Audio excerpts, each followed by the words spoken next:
Hey, welcome to the show, everybody. Welcome to the Council on Future Conflict. This is episode 550, and my name is Scott. I'm joined by Joe and Watcher, and we're talking about Big Brother is watching, specifically in the EU, and up in flames. And that would be the Middle East we're talking about. Middle East, well, not the Middle East per se, but Middle East, North Africa. I mean, it stretches all the way We're to also Ghana. going to talk about what Sahel is going on in the Sahel.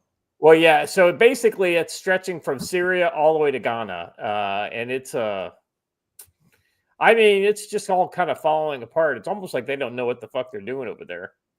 But hey,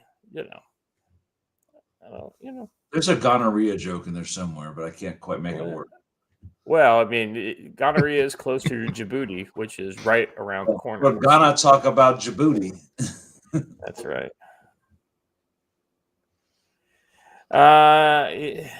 Well, I mean, see, Westby, you're not wrong. I mean, K-pop is clearly the biggest thing on Netflix these days. If you haven't heard, and slurring Slavic city names. Well, why wouldn't I? Why wouldn't anybody? Well, it just sounds like a good Friday night. Well, I mean, that's hard to say. Slurring Slavic city names. I mean, I actually discussed that when we were when I was at that meeting with Jim and some other people. I was like, somebody says, "What do you guys do on your show?" And I said, "Mostly slaughter Slavic city names, Ukrainian city names." I said, "Except we got New York."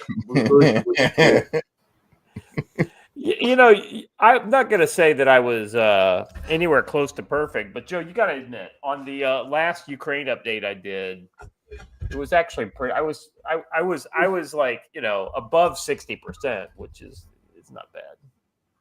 And even if I didn't know you couldn't tell that I didn't know. I just it sounds plausible, like the way he was saying it. Right. The thing that kills me, Joe, is that I'll start to read a name of a city, and I'll literally get halfway through the name, and I'll be like, "What? Wait a second. How does this work with the syllables around it?" And because Slavic city names are they can be a little long sometimes and have weird twists in them, and it's that mental hiccup in the middle that always makes me feel like, even if I'm on the right track, I'm like, it's fucking gone. And when you get to the town of New York, you just kind of want to call it New Yorka or something. Yeah, I know, something like that. Well, that's what they would say, I'm sure. Anyway, so we'll be talking about. Well, one of the things we'll talk about in the odds and ends is the potential Putin peace deal. Listen, chat, I understand that you want us to talk about how the big green weenie of consequences rarely arrives lubed, but that's not us. Jay Clark, let me just let you know that when the British Civil War occurs, nobody will care about Wales, because it's kind of off to the side, and it's not even Muslims. Calling it Wales, which is what it was.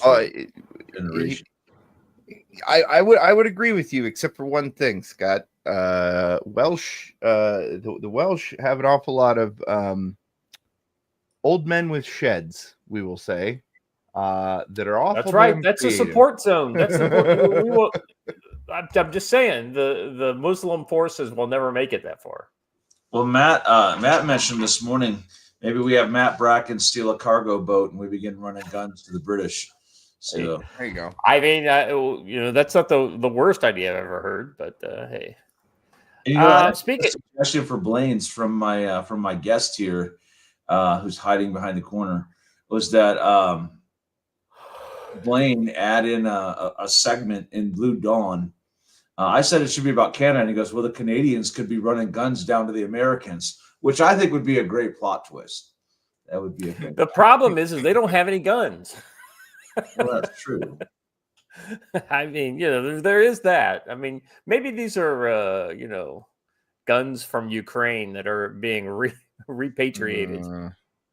CW, look, I love the sentiment, but aren't the Irish like mostly rioting to get more immigrants? I mean, did we ever stop running guns to the Irish? Listen, there's enough Irish in America to run their own guns. Yeah, I was gonna say everybody can. America are Americans. All right, guys, let's just jump right into it. We've got a lot to talk about today. Joe, one of the things I thought was kind of interesting about this was, well, looks like do you have the whole story there, Watcher, or do you have a paywall? No. I grabbed the archive. You got an archive link. Can you drop that in the private chat for me? Oh, certainly. Yeah, hold on. We're not going to the Wall Street Journal a dime, so there we go. Also, they paywall us. They only give us the first, like, the headline and this blurb, and then down here it'll be like, pay to see more. Nah, no, I don't think I will, Chief. Yeah, no. Oh, excuse me. All right, Trump and Putin standing in front of a bunch of battle streamers, but yeah, carry on. Yeah, no, you're 100% right about that. Kind of ironic, if you will.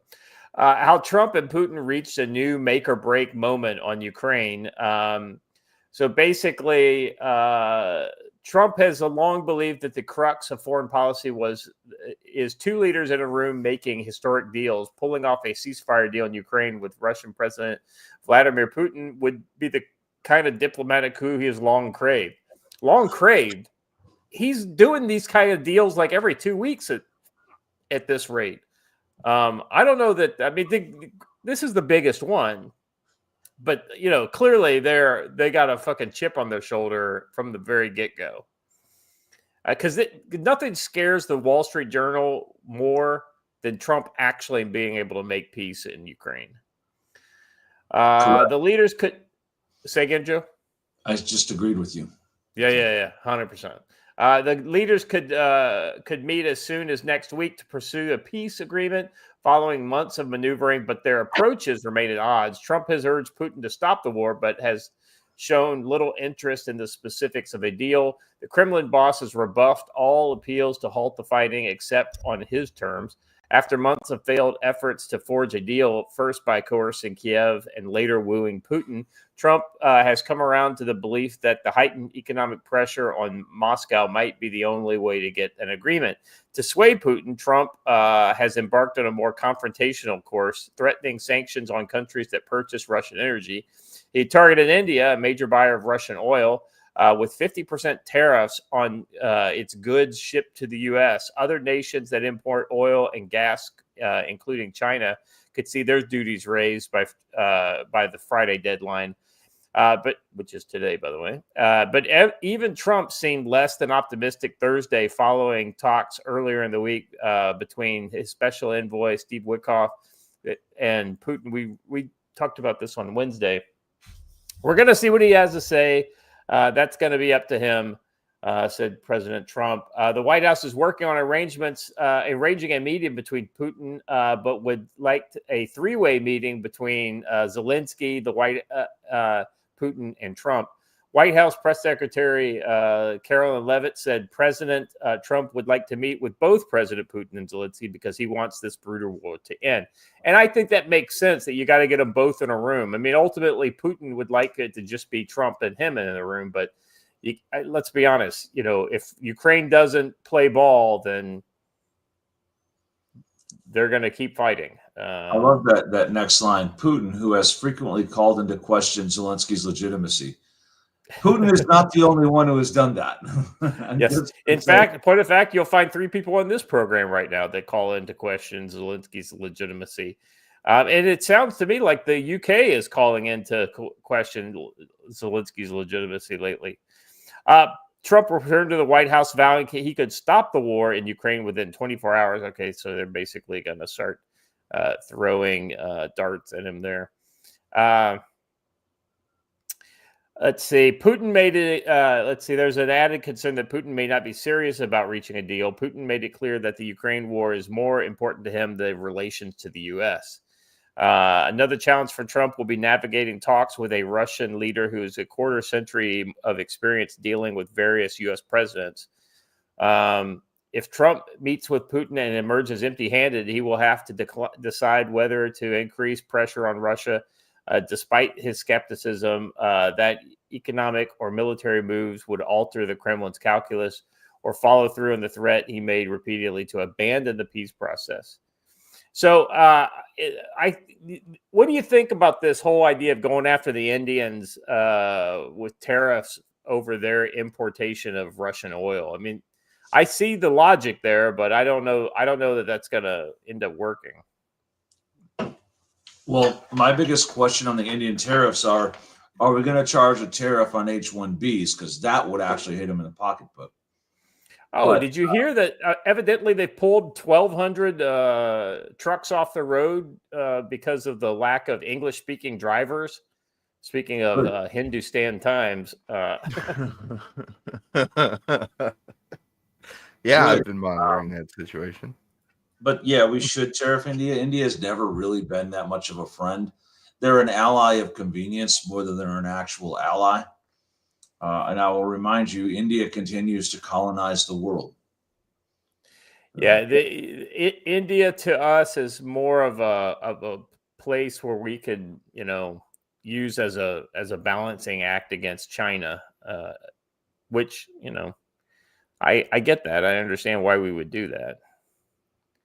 Yeah, Phil Coggin, more effective punishment would be severely restricting H-1Bs. Absolutely. India needs to get rid of her excess population. Well, let's give them an outlet. Let's be honest, irrespective of, which is not a word, by the way, I know this, but I'm using it anyway. Irrespective of our relations with India, we should still get rid of, or at least grossly curtail H-1B visas. Yes. Until you basically have 100% like job placement for people coming out of colleges with technical degrees in the U.S., you don't need any H-1B people. Cam would like you to know that irregardless is not a word. That's what I just said. I said. I know you admitted it. You still used it. So, what's the tariff though on call center operations? Right. Ooh, facts. I mean, we're gonna tariff goods, but are we gonna tariff services? And we probably should. Actually, you know what? I do have to say something. Irrespective of what Scott said, that is a word. So I just wanted to put a quick note on that, by the way. If you're worried that AI is ready to take your jobs, remember they took our jobs. I'm sorry. Remember that even the call center job, like even the call center, which is, even if you buy a call center in India, it's still not cheap. Like, it's still expensive. They are still doing that because the robot call things are so frustrating. Nobody wants to talk to them for more than a couple seconds at a time. So I'll be honest with you. If AI were to put out of business all the Indian call centers, that's one AI job replacement I would be pretty happy about. I agree, but this has been one of the forefront technologies for AI was voice recognition and being able to answer phones, and they've had those damn virtual agents running the front end of the call center in place of the old phone tree, dial 1 to reach X department, right? And everybody hates them, and they very rarely actually get you to the correct place. Saying, it's not there. The peak of automated call centers was somewhere around 98 when whatever insurance company, it wasn't Aflac, it was another one, who had all their options listed. And it was like, press 8 to hear a duck quack. And if you pressed 8, a duck would quack at you and the phone would hang up. And we have gone downhill from there. And that's really where we should have stayed.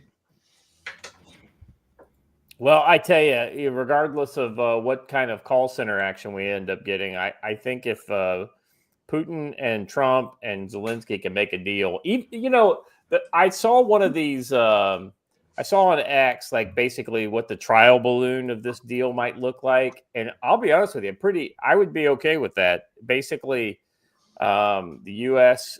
Acknowledging Crimea, basically freezing the lines where they're at, and the U.S. acknowledges Donbass as part of Russia, and then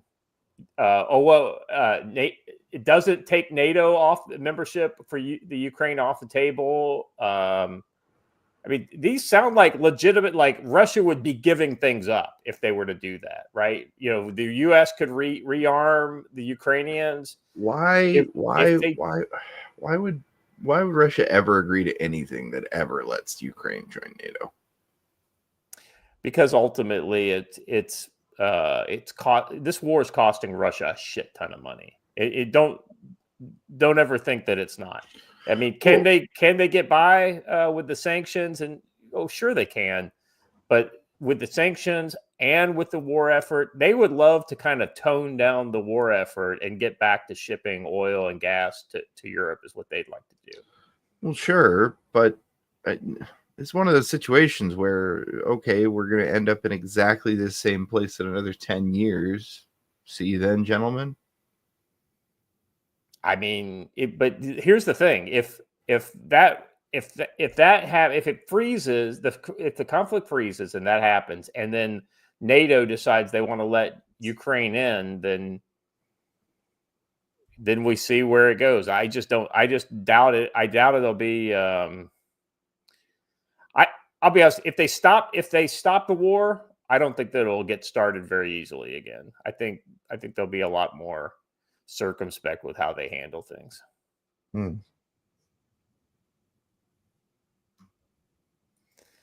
I think that they're not losing as much money as people would like you to think they are, but they are losing a lot of money. And I think that they're selling an awful lot of oil on the gray market with cross shipping between Chinese tankers and whatnot, that they're able to support it. But it's going to be rough. But they would be making so much more, right? If they didn't have that problem, right? It's kind of, I guess, it's one of those kind of things you got to look at the opportunity cost, right? Yeah.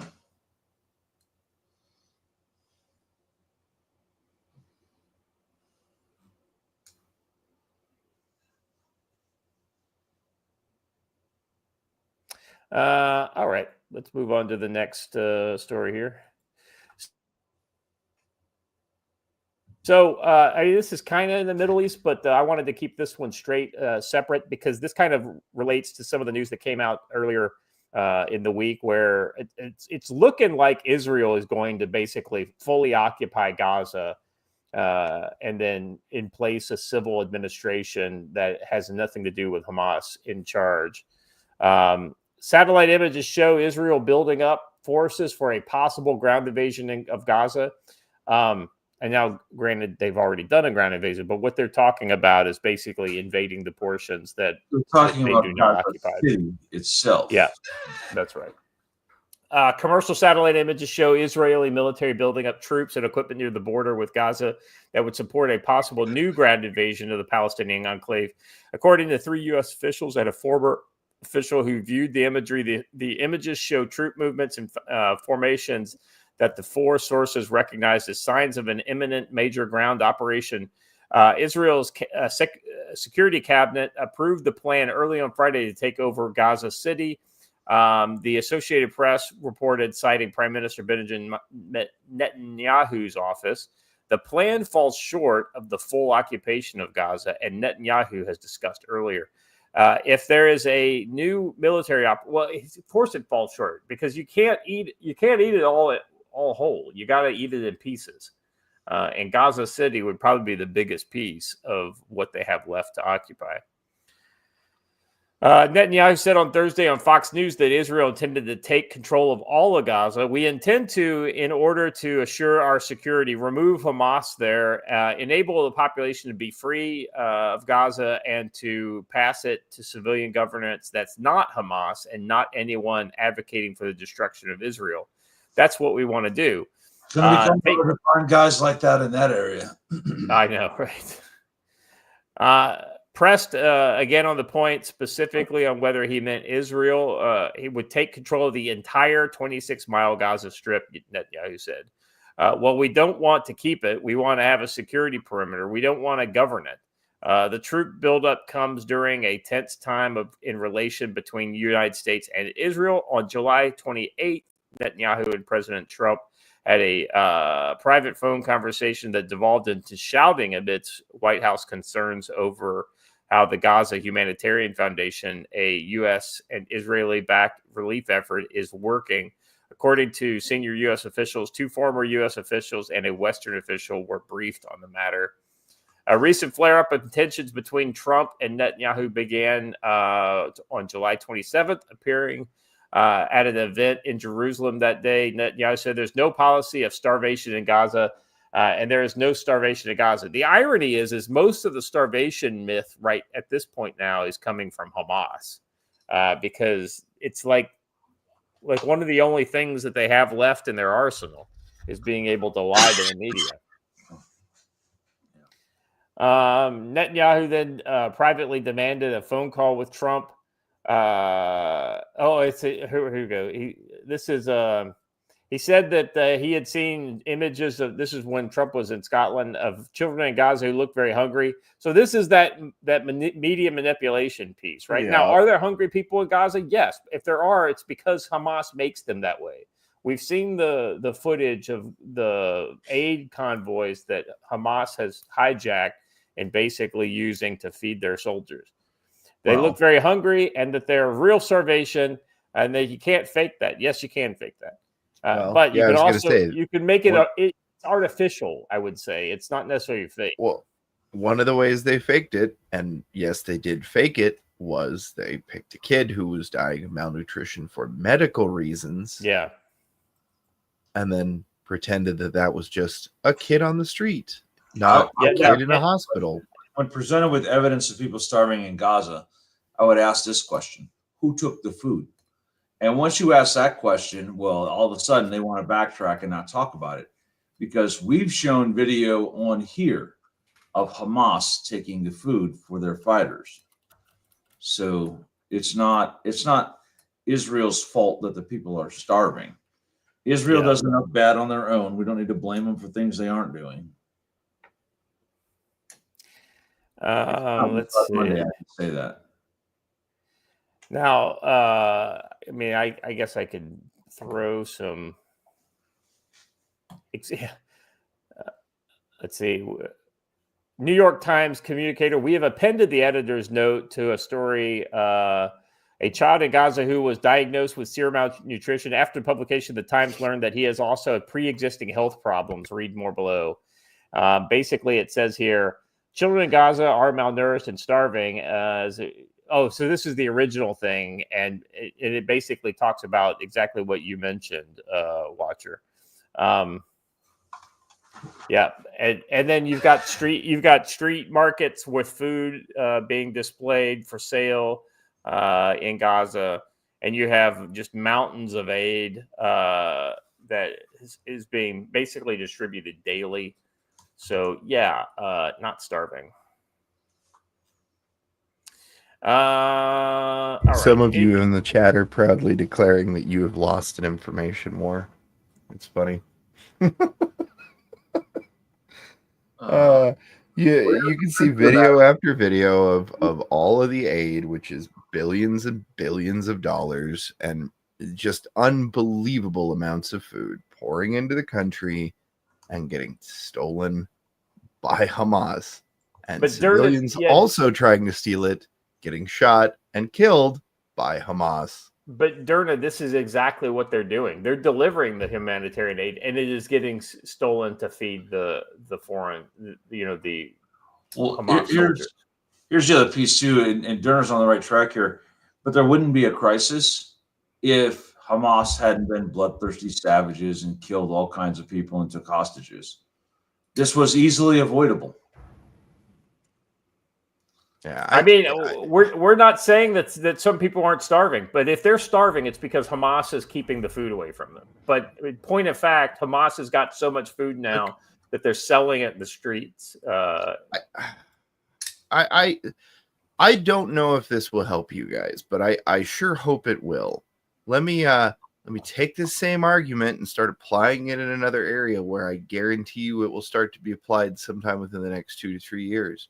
About how cracking down on those cartels is really starving the poor children of Mexico, because wouldn't you know it, that is 60% of their economy, and look at what we're doing, and do we really have the right to control what comes into your own country and who's allowed to come into your own country? And just because they're doing violence, some of them are doing violence against your countrymen, doesn't mean that all of these cartel members need to be painted with the same broad brush.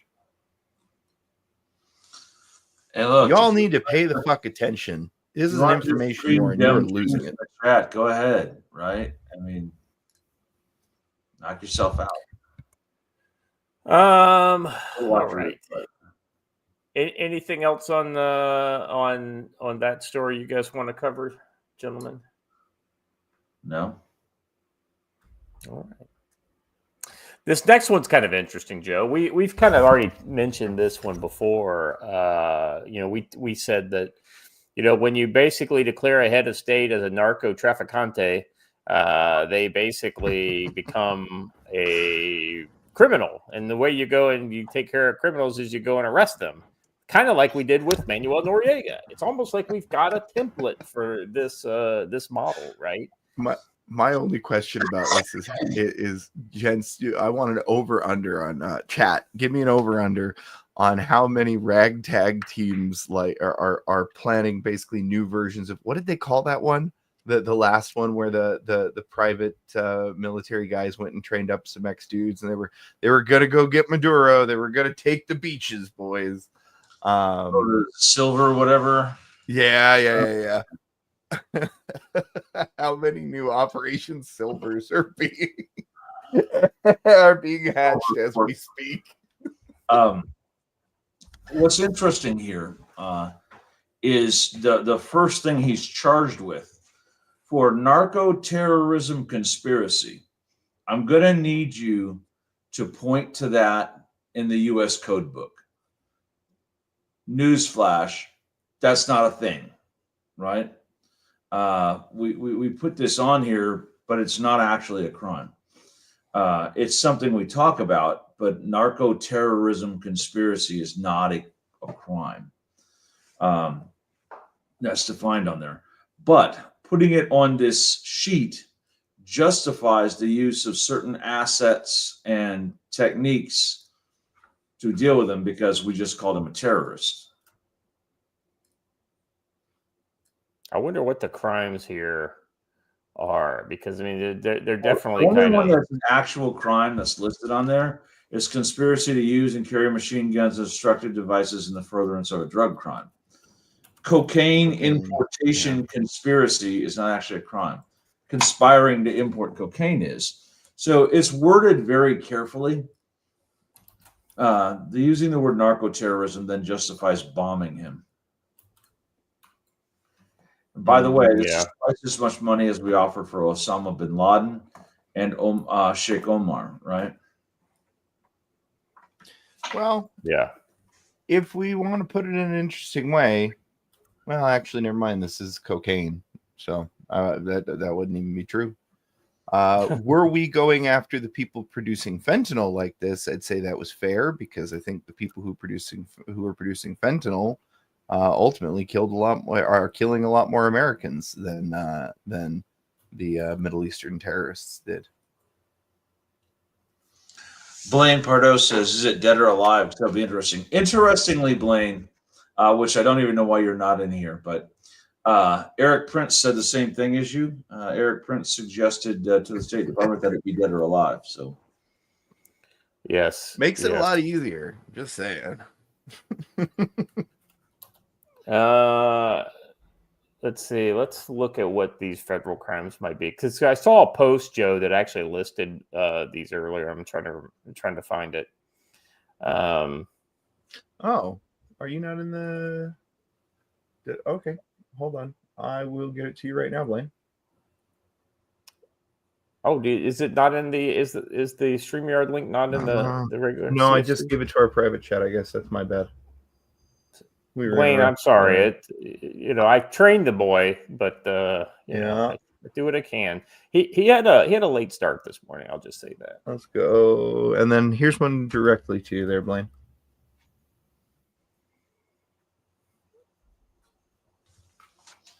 So I'm interested to see if we follow the Panama template. Blaine, welcome. You've been a busy boy lately. Me? Oh yeah. No. You have no idea. I have been filming TV pieces. I've been doing other stuff. I mean, it's wild. I've been watching some of the posts, but people have been talking about the play testing for the Land and Seaboard game. That looks pretty awesome. I mean, yeah, there's a lot going on right now. It's just typical summer here. They had a lot of fun at the Brickyard 400 with my grandson and my wife. That was a lot of fun. Yeah, I'm always amazed that every time when the mailman arrives, that my full-scale sample mech robot has not arrived. My astrosuit. No. Yeah. The government is so fouled up. I was at the post office yesterday, and there were two people ahead of me, both there to complain about their mail service. Very interesting. Yeah, well, people get a little testy when it comes to their mail not working out. Just so you all know, Scott's pedantic in our private chat, and he's listing these things. But the thing you sent me is foreign terrorist organization. It does not list it as narco terrorism conspiracy. I'm just going off of the post that I saw earlier. Say anything about narco terrorism. That's my point. I think that's just go get the money. Yeah, right. We'll put together a SEAL Team Joe and go down there and round these fuckers up. Let's make the purebloods happen, Joe. Joe, you got a camp to train people. I say we give them an actual exercise. That's right. Yeah, and your conspiracy to import cocaine thing is just general conspiracy.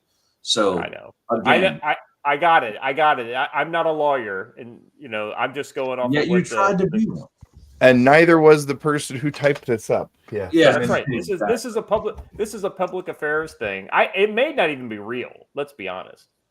Oh no, this is real. It's on State Department's website. I like it. I like it too. I mean, I don't. I was there for part one of this movie, and you didn't. The reboot is not any better. Actually, the reboot will be worse because in the original, you just had to deal with Panamanians and Cubans. In this one, you're going to have to deal with Venezuelans and Cubans and Brazilians, FARC, and all kinds of others. Right? Yeah, FARC will suddenly become cool. And more importantly, you will have to deal with Tren de Aragua at your local shopping mall. So that's right. That's exactly right. All right. Let's see. You know what? I never did read it. Let me read the actual post that goes along with this. Pretty much, I think we kind of covered it, but it's worth going over. I've got to open it back up again. Let's see. Maduro's head now worth more than bin Laden's. The U.S. has doubled the reward for the information leading to the arrest of the Venezuelan President Nicolas Maduro, now offering $50 million. American authorities consider Maduro one of the world's top drug traffickers and accuse him of conspiring to smuggle cocaine into the U.S. For comparison, the U.S. once offered $25 billion for information leading to the capture of Al-Qaeda leader Osama bin Laden. Now, in fairness, inflation has done a doozy since those days. But, let me ask you this, Joe. Is $50 million just a headline in a newspaper, or is that enough money to actually make something outside of the U.S. military and Department of Defense to do something? Well, as the $5 super chat points out, the last time we had we had a $25 million reward. mercenaries tried to cash in on it, and one of them was indeed an American. Actually, more than one. But we only offered $1 million for Manuel Noriega. So yeah.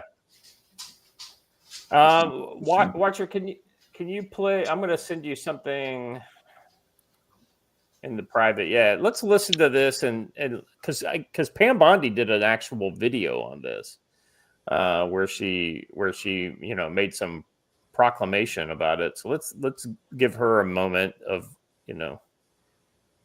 This is the one, Joe, where you said Eric Prince replied should be dead or alive. The Department of Justice and State Department are announcing a historic $50 million reward for information leading to the arrest of Nicolas Maduro.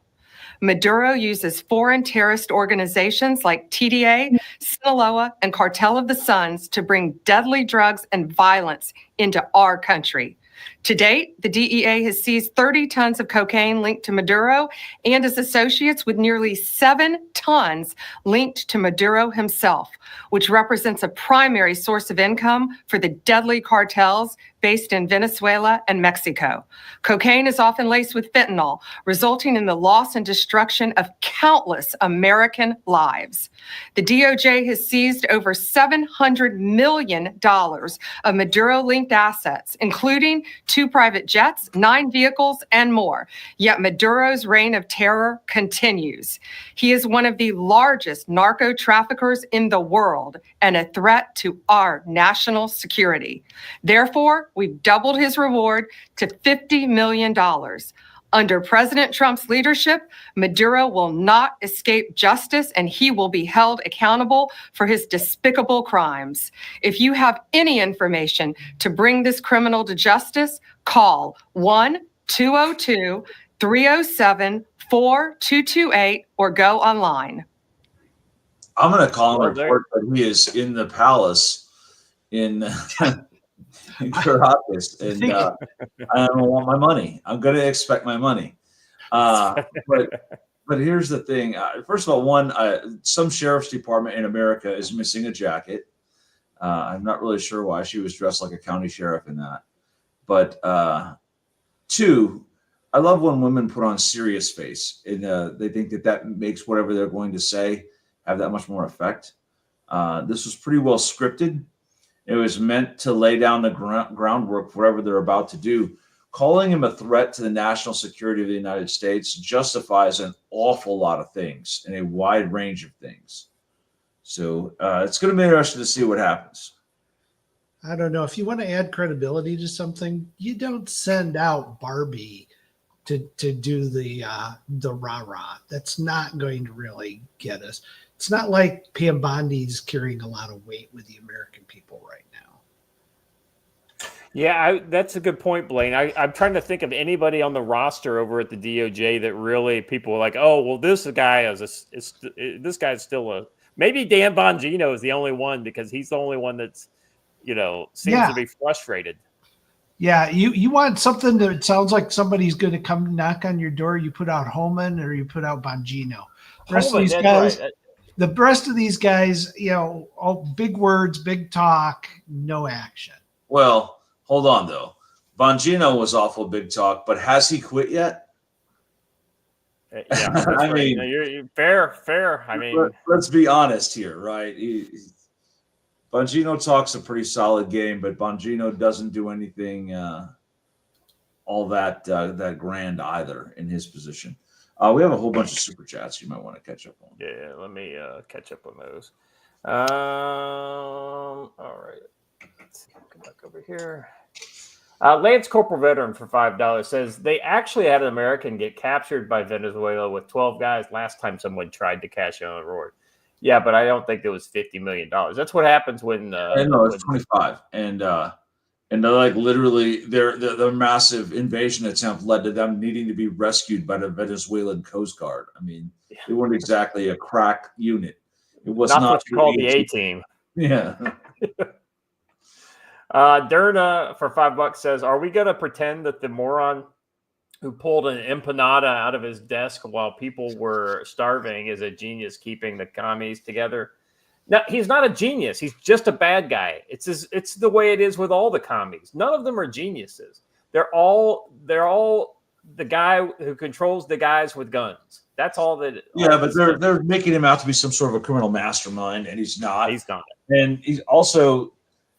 I would like you to point to me 5 people who, before she said it, had ever heard of the Cartel of the Suns, because guess what? It's not a thing. It's just a made-up thing that they created to generate this hype.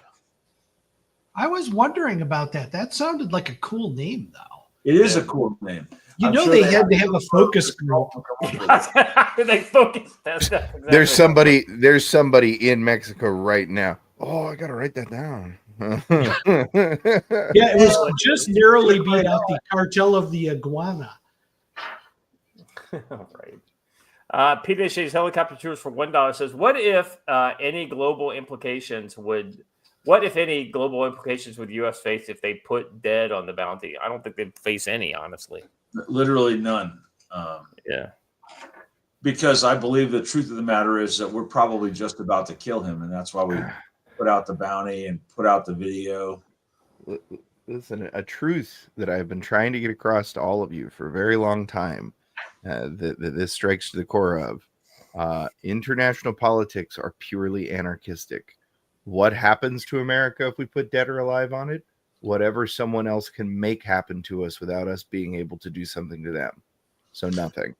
Well, I'll remind everyone that there's more at play than this. There are Russian bomber crews in Venezuela. There are IRGC ground forces in Venezuela. There is taking them on is not knocking over a Panamanian dictator who controls one small strip of land, right? Venezuela is a bit of a powerhouse, and it's also allied with one of the largest armies in the world, being Brazil. So. Yeah, I mean, so the interesting thing there is that they've got a lot of training, they got a lot of equipment, but ultimately this comes down to leadership and, do the guys with the guns want to follow the people who are paying their paychecks? Are those paychecks coming in the mail? And if they're not, that's where you start to see these types of things break down. I don't know about that though, having dealt with South American soldiers before. Even not getting paid, life in the military of a South American country is way better than life in way the military. Better, yeah. So I'd rather be in control than not. So, Well, I think Zelensky needs enough money. He ought to send in a crack unit of Ukrainian commandos to go round this guy up. Well, I mean, they've been sending commandos to other places aligned with the Russians. Right. That is in not Africa. That is not the dumbest thing I've ever heard. That like legitimately, they're desperate for money. There's a book here, I think. There's always a book there. All right, guys. Anything Wanda, else on Maduro? trying to trigger me in the chat, Wanda. Not gonna happen, lady. I don't know about Maduro. I got a very tiny derailing that right before we get to ads. Blaine, somebody gave you a bit of writing advice the other day that it sounds like a good one. Okay. It said pick something you know is going to be terrible for your first book. That way, when nothing sells, you can blame it on the fact that it's like that it's a bad genre. They suggested weird Western because nobody reads it. No, just write a damn good book and cash in on the first one. There you go. No trick to this. The real secret is writing a lot of books. Mm. Well, if only Mark would figure that out. Mark, I mean, did you hear the secret to writing? Blaine told us on the show today. It's write books. And when Mark sent me the first 10 pages of his third book, it was solely to twist a knife in my back. I was like, bro, you did what now? So you'll have to read the book to get it, but I'm probably the only person who's been killed by Sibley twice. I'm just going to put that out there. Mark outsourced his last 2 books. Yeah. Well, and as Joe well knows, if any of you have read it and read my story, drop a comment in there. So, all right. now that Joe's plugging, this is as good a time as any. Joe, you want to talk a little bit about some tactical-wisdom.com? I want to, or will I? Will you? Yeah. It's been a busy couple of weeks. This week has been out because I was getting ready for and then teaching a class over at the guide school. And I'm just How'd gonna that go? It's pretty cool to be teaching at a guide school. That's like a life goal checked off the list. But this is organizing the article I wrote the other day, and it's a thing that Mike and I have both been really pushing people to do. Get out and meet people and get out and go to things. And we actually had a discussion about this around the campfire here last night, is that it's hard and nobody wants to do the hard things. It requires you to do more than tweet about the state of your government on Twitter. You're actually going to have to go to events, meet people, invest time in each other, and then build those networks. Yep, it's hard to get going, but you have to do it. You actually have to come to events, come to things like Mountain Readiness or Shield Field Days or whatever, and actually meet like-minded people and invest in them and have them invest time in you before you can build that network. You absolutely have to do it. The left is really good at it. The right is absolutely horrible at it. So I think that everyone needs to do that. And your best opportunity to do that is to come to classes put on by any of us, Kay or Matt or me. Just come to the classes and do it, or come to something like Mountain Readiness that we have coming up in October. Now, Joe, didn't you say there's a class you wanted to tell people about? Yeah, if you are in Northwest Idaho or anywhere drivable to there, Kay is going to be holding Ground Rod 1, which is an absolutely fantastic class there. And so check out Kay from Combat Studies Group, Ground Rod 1 class. It will make you lock your computer in the freezer at night after you take this course, and your phone. It will break you of the habit of taking your phone everywhere you go. So it's just absolutely fantastic stuff. I've taken Ground Rod 1 and 2 from Kay, and they are just amazing classes. And that's when I decided to buy one of his phones too. So that's awesome. Good stuff. I think Jay Clark 1, 2, he agrees. It's excellent. So check that out. I think it's 16th, 17th. Stand by. Let me get the dates on it. And you know what? Maybe I'll drop a link in the chat here too, so folks can find it. Search. Okay. Oh, I'm using the wrong keyboard. There we go. The actual date is 16th and 17th of August. And I'm going to drop a link to his course calendar in the chats. This guy's good stuff. Definitely recommend it. I have not attended any of his courses, but Joe has been doing nothing but blowing up the chat in the background about how great this stuff is, and everything I've heard is just right on the money. So. Yeah, you'll meet him when you get back here. So. He'll be one of the first guys we make sure you get to know. And he, you know what? He's like the ultimate cool guy. He's also a little bit creepy because of the stuff he knows. So you'll be like, I'm kind of glad I know him, but I'm also kind of afraid to be on his radar like ever. Exactly right. He's like, this is a guy I never want to piss off. Yes. Let's see. Oh, Pinochet's helicopters for $1 says, well, Black Sun Cartel straight out of Star Wars. That's true. I remember that. Well, what was the name of that book, Blaine? Do you remember where the Black Suns? It was that kind of Zizor. That was the main bad guy, and it was all like criminal stuff. And it came out before the prequel series. It's like the only good. I don't remember. Yeah, I used to read the Star Wars books back in the early '90s. That was that's one of the reasons why it pissed me off when they said they were getting rid of the expanded universe. If I may reach out a hand in intergenerational fellowship, Shadow Empire, somebody said. Yeah, in like third grade, my teachers were trying to convince my parents that I needed to go to a special school because I wasn't reading. Not that I couldn't read, I just didn't want to. Nothing that they handed me was very interesting. And then a teacher one day had an idea, with the permission of my parents, to take me to a bookstore after school. And she let me pick anything I wanted. And I picked one of Kevin J. Anderson's Young Jedi Knight series. And within a year, I had gone from a kindergarten reading level to a post-collegiate reading level. You know, knowing you, was your teacher's name Professor Xavier, and did he roll around in a wheelchair? No. Well, my jealous. question is was that just an opportunity to like blow up your own ego? Like, I went from kindergarten to college in a year. No, it was more just Star Wars. Star Wars was the thing that unlocked it. Yeah, I tell you, there were some really damn good Star Wars books, but there were some real stinkers too. Oh, there were some real bad ones. Oh my goodness, yes. I got some real turds for Christmas presents. All right. Let me actually, before I do, Blaine, anything you want to promote? I got a lot of stuff coming. Tenure 3 is done. It's in the pre-read group pass right now, so it could pop any week now. Tenure 2 is my next book up in my Audible queue, so I'll let you know. Cool. Let's see.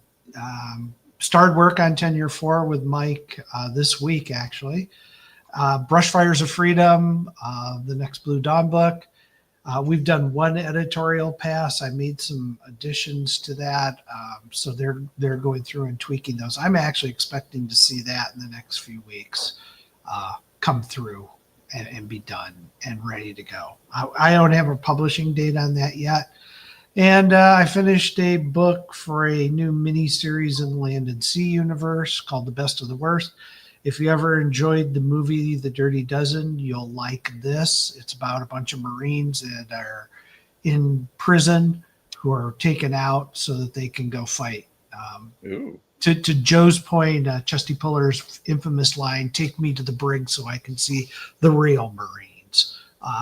That's kind of the focus of the whole little mini series. So that book is done, and that's in the edit as well. So got a lot of stuff going. That is awesome. What? That sounds good.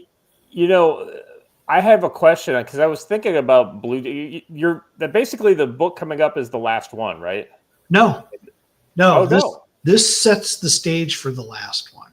Okay. So it's one more and then done. Yeah. That's a really kind of well thought out world. Do you have like anything else in mind that you could do from that world after the main series is? Oh, there's a bunch of stuff because, while I'm following a group of characters, it's very easy to go back and tell other stories that took place anytime during that whole period. And they'd be fantastic stories. Yeah, so, I've really, because like any other any other kind of author, you've got to like brush over a lot of the kind of some of the details, and it may be unsatisfying because there's a lot of stuff happening in the background that you're just not able to flesh out. So it seems like in 5 years of occupation by the new USA, it seems like there would be some. And especially the way the military was kind of like up in the air the whole time, there's got to be some really interesting stories. Oh, yeah. It's starting to reach a crescendo in the new book. But I'm really laying the foundation for the final battles and, what's going to happen there. And there's some cool little plot twists, which I think people will spot going on. And the other thing I got going, if you guys haven't seen it today, check me out on Twitter. I did my weekly update. Always worth a good laugh. Well, that's we did a show one day, Blaine, where I literally stole from your update for for a 30-minute segment of the show because we were basically doing a show without like the typical subjects and stories and things like that. And I wanted to kind of promote your thing because you had dropped it in the chat that morning. And I was like, there's good stuff in this. And I just started reading through there and we were just talking about it as I would go through your update. And I thought that was pretty great. So, if you guys are not following Blaine on X, definitely follow him. And he does You do it every Friday morning, right? Or is it? Yeah, I try to do it every Friday morning unless I'm traveling somewhere. I might drop it a Thursday night type thing. But it's a weekly update, snarky, kind of written as if you're reading an old TV guide review of a weekly episode of a show. Even a little campy Batman TV guide. That's a good point. Yeah. So, and if you read the end, there's even a campy reference to Batman, same MAGA time, same MAGA channel. But it's fun. It's just meant to be snarky and biting, and it pisses off liberals. So I know I'm doing the right thing. Yeah. Well, look, if you don't follow Blaine on Twitter, you should evaluate your life's choices and figure out where you are now and fix it. Chad, here's the deal. If you're not friends with Blaine on X, I don't know if we can be friends. Yeah, just change, just fix it. So before you start, Scott, I do have a very brief ad today. Yes. People may remember that a while ago, I was doing a project where I was modifying a bike to try and turn it into a more powerful e-bike to do the kind of things that I wanted to do with it, to turn it into a kind of an emergency shit hit the van vehicle, something I could pop in the back of the truck, and then when the truck ran out of gas, go a little further, right? Didn't post many of those results because, as it turns out, bike gears are not made to handle engine torque. So it kind of ripped itself apart pretty quickly. And it also turns out nobody makes reinforced bike gears for what I was trying to do. So I shelved the project, but I very recently was approached by a company who is making basically exactly the bike I wanted. The bike will be here Wednesday, and then I will do some pretty extensive testing. But if that works out, you've got a choice of either a cargo bike or a kind of an e-dirt bike. They're both awesome. They're very decently priced, and I'll be able to give you a code that'll get you $100 off each bike that you order, plus will net me 5% of your order. So I'll let you guys know if that works out, and if it does, e-bikes, fun. I might even consider doing an e-bike course. Hey, you need to tell them that I'll promote e-bikes for them too, because I could use an e-bike. An e-bike would be great to have around the camp. Oh yes, a stash of e-bikes with some of them sellable would be great to have around the camp. That was my thought. Ooh, that's not a bad idea, Joe. Being able to sell e-bikes out of the camp there. Not a bad idea. So yeah, we'll talk after the show, Joe. Yeah, we'll make something happen. And I'll pass on that info once he comes back in the room, so that we chat. Yeah. All right, let me do my brush beater ad for today. Let's let Blaine address this $2 one real quick. Random PW guy 84 for $2 says, Blaine, what's your secret to writing good dialogue? Tried writing a book years ago, but my dialogue always came off as not believable and cringe. I actually carry on the conversations out loud, and I do them in voice too, for what it's worth. And it drives my wife nuts because she thinks I'm talking to someone downstairs, and I'm not. But I actually carry out the conversation. I mean, it's really that simple, because you have a tendency, and I get into arguments with editors because they try to clean up dialogue to make it, perfect English, and we do not speak perfect English. Right. And that's what I do. I just say the words out loud. The characters actually say them. I just document them. And yes, that sounds psychotic, and you're just going to have to wrap your hands around that. When Lauren was editing my short story, she was like, I think you meant to say this. I'm like, no, that's Detroit speak. And I said it exactly the way it's supposed to be said. Anyone from Detroit will know exactly what I mean. And she's like, okay. Lauren is literally the best editor I've ever had. Oh, she's awesome. She's fantastic. She is a blast to work with. So just to take Blaine's thing one step further, and I've only done this a couple times, but it was pretty effective every time I did it, is like, if you understand the characters, you can literally kind of speak, like let them speak through you, because you can kind of inhabit their space.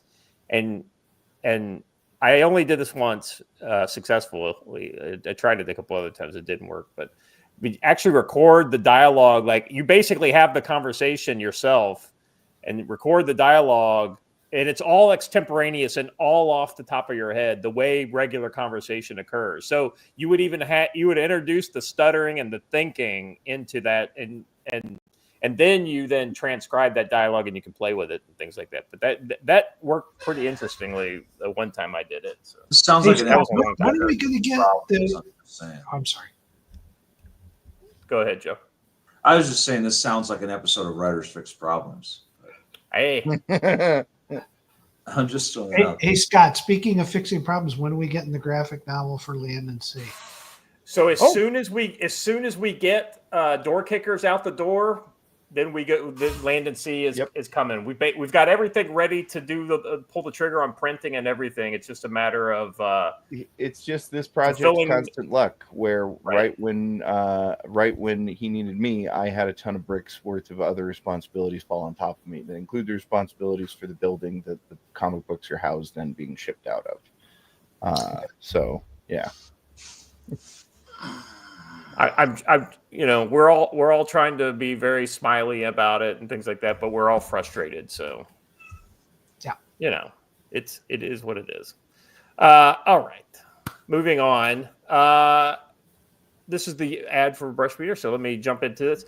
So today we're exposing Big Brother's all-seeing eye across Europe and escalating turmoil rocking the Middle East and North Africa, from Syria all the way to Ghana, from pervasive surveillance to flashpoint conflicts. Threats are closing in. Stay one step ahead with our sponsored Brush Beater store, led by our good buddy Matt, or AKA NC Scout, delivering cutting-edge Kyber optics to pierce the darkness. When Big Brother watches or chaos erupts at night, Kyber Optics PVS 14 monocle is your edge. This Generation 2 Plus white phosphorus unit, built with premium Japanese glass and backed by a lifetime "you break it, we replace it" warranty, offers crystal clear night vision for evading detection or navigating volatile regions, perfect for handling a handheld or helmet use, paired with a Brush Beater skull crusher mount, or lightweight ops without a helmet. For precision intense encounters, the Kyber Optics MDO optic deserves a close emitter red dot with shake awake and 50,000 hour battery life. Ideal for pistols or rifles in urban or desert skirmishes. Check out your gear at Brush Beater's Yanceyville, North Carolina showroom, featuring a dark room to test the PVS 14's clarity. Shop now at brushbeater.store/collection/night-vision or brushbeater.store/collection/optics. Use code CFC10 for 5% off optics, night vision, radios, or training courses. Orders over $100 ship free. Big thanks to Matt at Brush Beater Store for powering the council and future conflicts. Hit brushbeater.store, punch CFC10 in, and outsmart the shadows. Now, back to the show.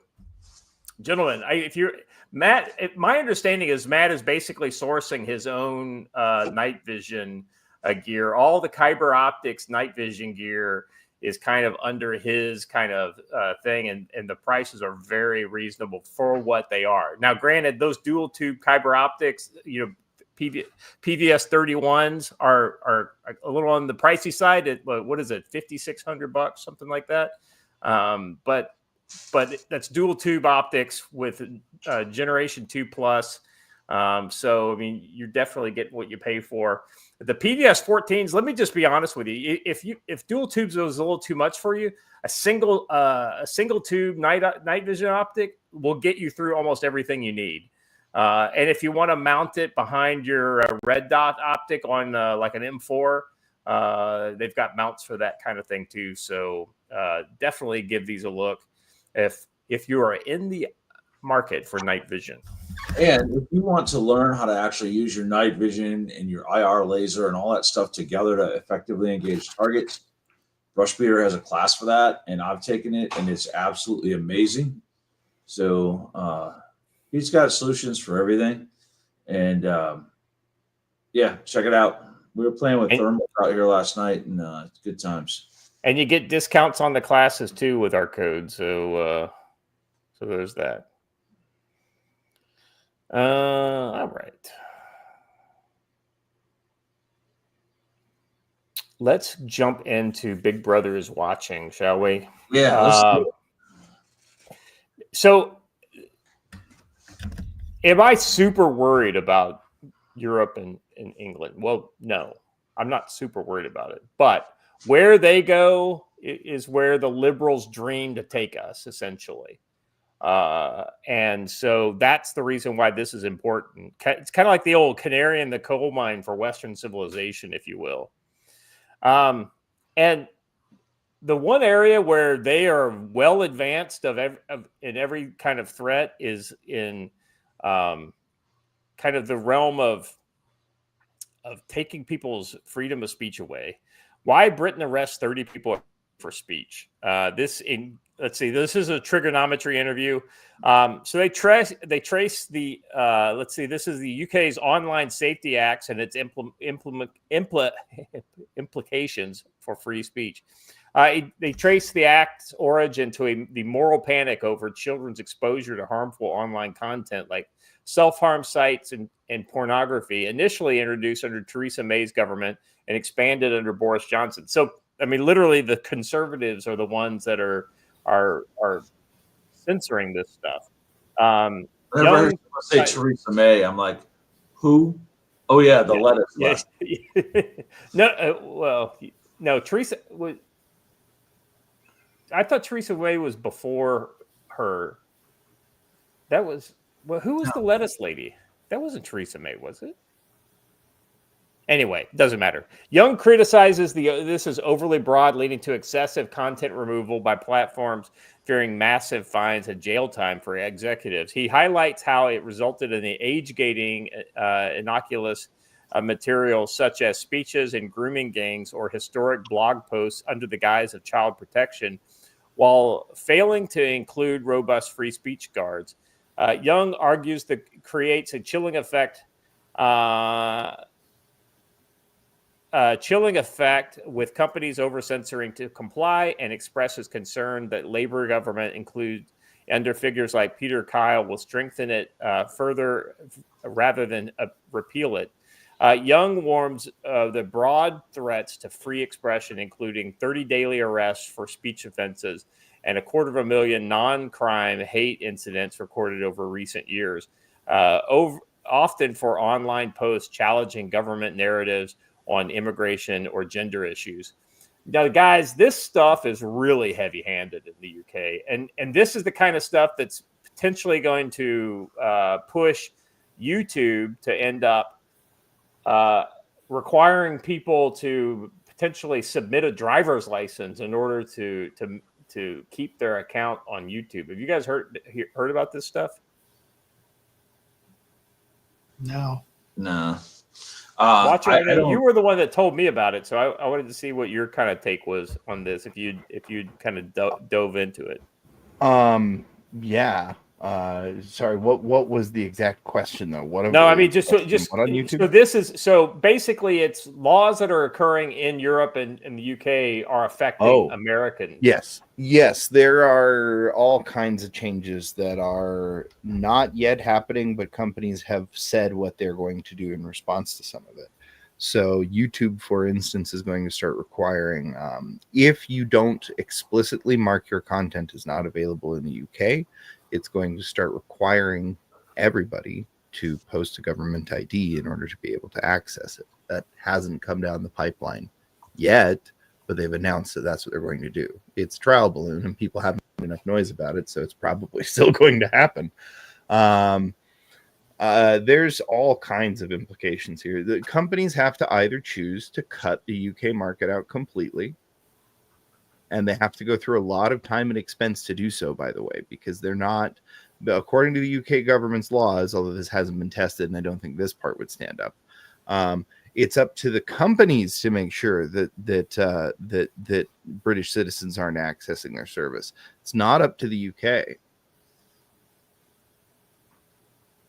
Yeah. So then they have to go through a lot of vetting services to ensure, are British citizens accessing it? Although, honestly, we should just do the same thing we used to do with China before we finally capitulated. The rule is, no, fuck you. It's there. If you want to try and make some kind of great firewall of Britain, That's on you. You can pay the expense. You can do all of your own shit. It's just gonna be there, and anybody who wants to get in the protocol can access it. That's how the internet works. It's a great question. Phil Coggins, why are we allied with this country? yes, thank you. Phil Coggins raises a question that I have been trying to say over and over and over again. We had historical ties with a country that no longer exists. But you know what? Let's just say the truth. It's actually returned to its roots because we fought 2 wars with them over this very issue. Yeah, that's a great point. I mean, authoritarian rule of the UK over the United States is exactly why we have the United States now. Why we threw off that yoke. Well, but the reason this is important, and I can't stress this enough, if Kamala Harris, Jay Clark, Five Eyes gave us a handy workaround. So I'm sorry, Blaine. Go ahead. no, I can't stress this enough. If Kamala Harris had won the election, this is exactly the course that the Democrats want to go down. They want to suppress free speech, and you know, it's almost drifting back in our memories of when, Elon Musk took over Twitter, what an uproar there was about how it was going to destroy our nation to actually have free speech, which is something our founding fathers felt vehemently we had to have. This is something that, I guess is going to be a violent thing in the UK at some point. It's going to cause problems because in the wrong hands, censorship always leads to oppression. I don't have the clip, but have you guys seen Ursula von der Leyen, I think, is doing a speech and some guy's protesting. And she says, if you were to do this protest in Russia, you would be arrested. And he's literally being arrested by the police and then taken out of the thing as she says that. I want to find it because it's Britain is a lost cause, guys. Their immigration issues and their failure to deal with that have been a problem. It's spreading to places like Ireland. This is going to be an ongoing problem. And, I think it's not just the UK that's facing this issue. France has had issues for decades, but it's getting progressively worse. Their inability to manage their immigration issues, their desire to clamp down on anything that might be opposing the current government in terms of free speech or press is going to be totalitarian. And, I'd say let them go this route. But I agree. This isn't the country we've allied ourselves with in the past. We have a standing alliance with an entity that doesn't exist. Yeah. And real quick, and to make it clear, this is not just the UK. This is all over the EU that they're doing this. Well, listen, I've heard an awful lot of talk from some subjects saying, "Oh, America, please come conquer us and save us." And I just have to say, no, I don't think I'm ready for a Muslim majority territory. Yeah, we've had enough experience with Muslim majority countries. We're not going to invade the UK. But what's funny is the people who scream the most about needing to limit other people's speech are also saying that in order to speak freely, you have to submit to Islam. So why does their speech not have to be limited, but everybody else's does? So, and to be fair to poor Blaine, when he said France, I stopped listening. Rightfully so, Joe. I if you had said it, I would have tuned it out. All right, so let's watch the hypocrisy manifest. Yeah, so this is Ursula von der Leyen. Receiving me, and first of all, to those who scream and yell here so loud, they can be happy that they are in a free country like Finland, where the free speech is a right, where they have not any restrictions. If they would be in Moscow, they would be in jail in 2 minutes. They would be happy.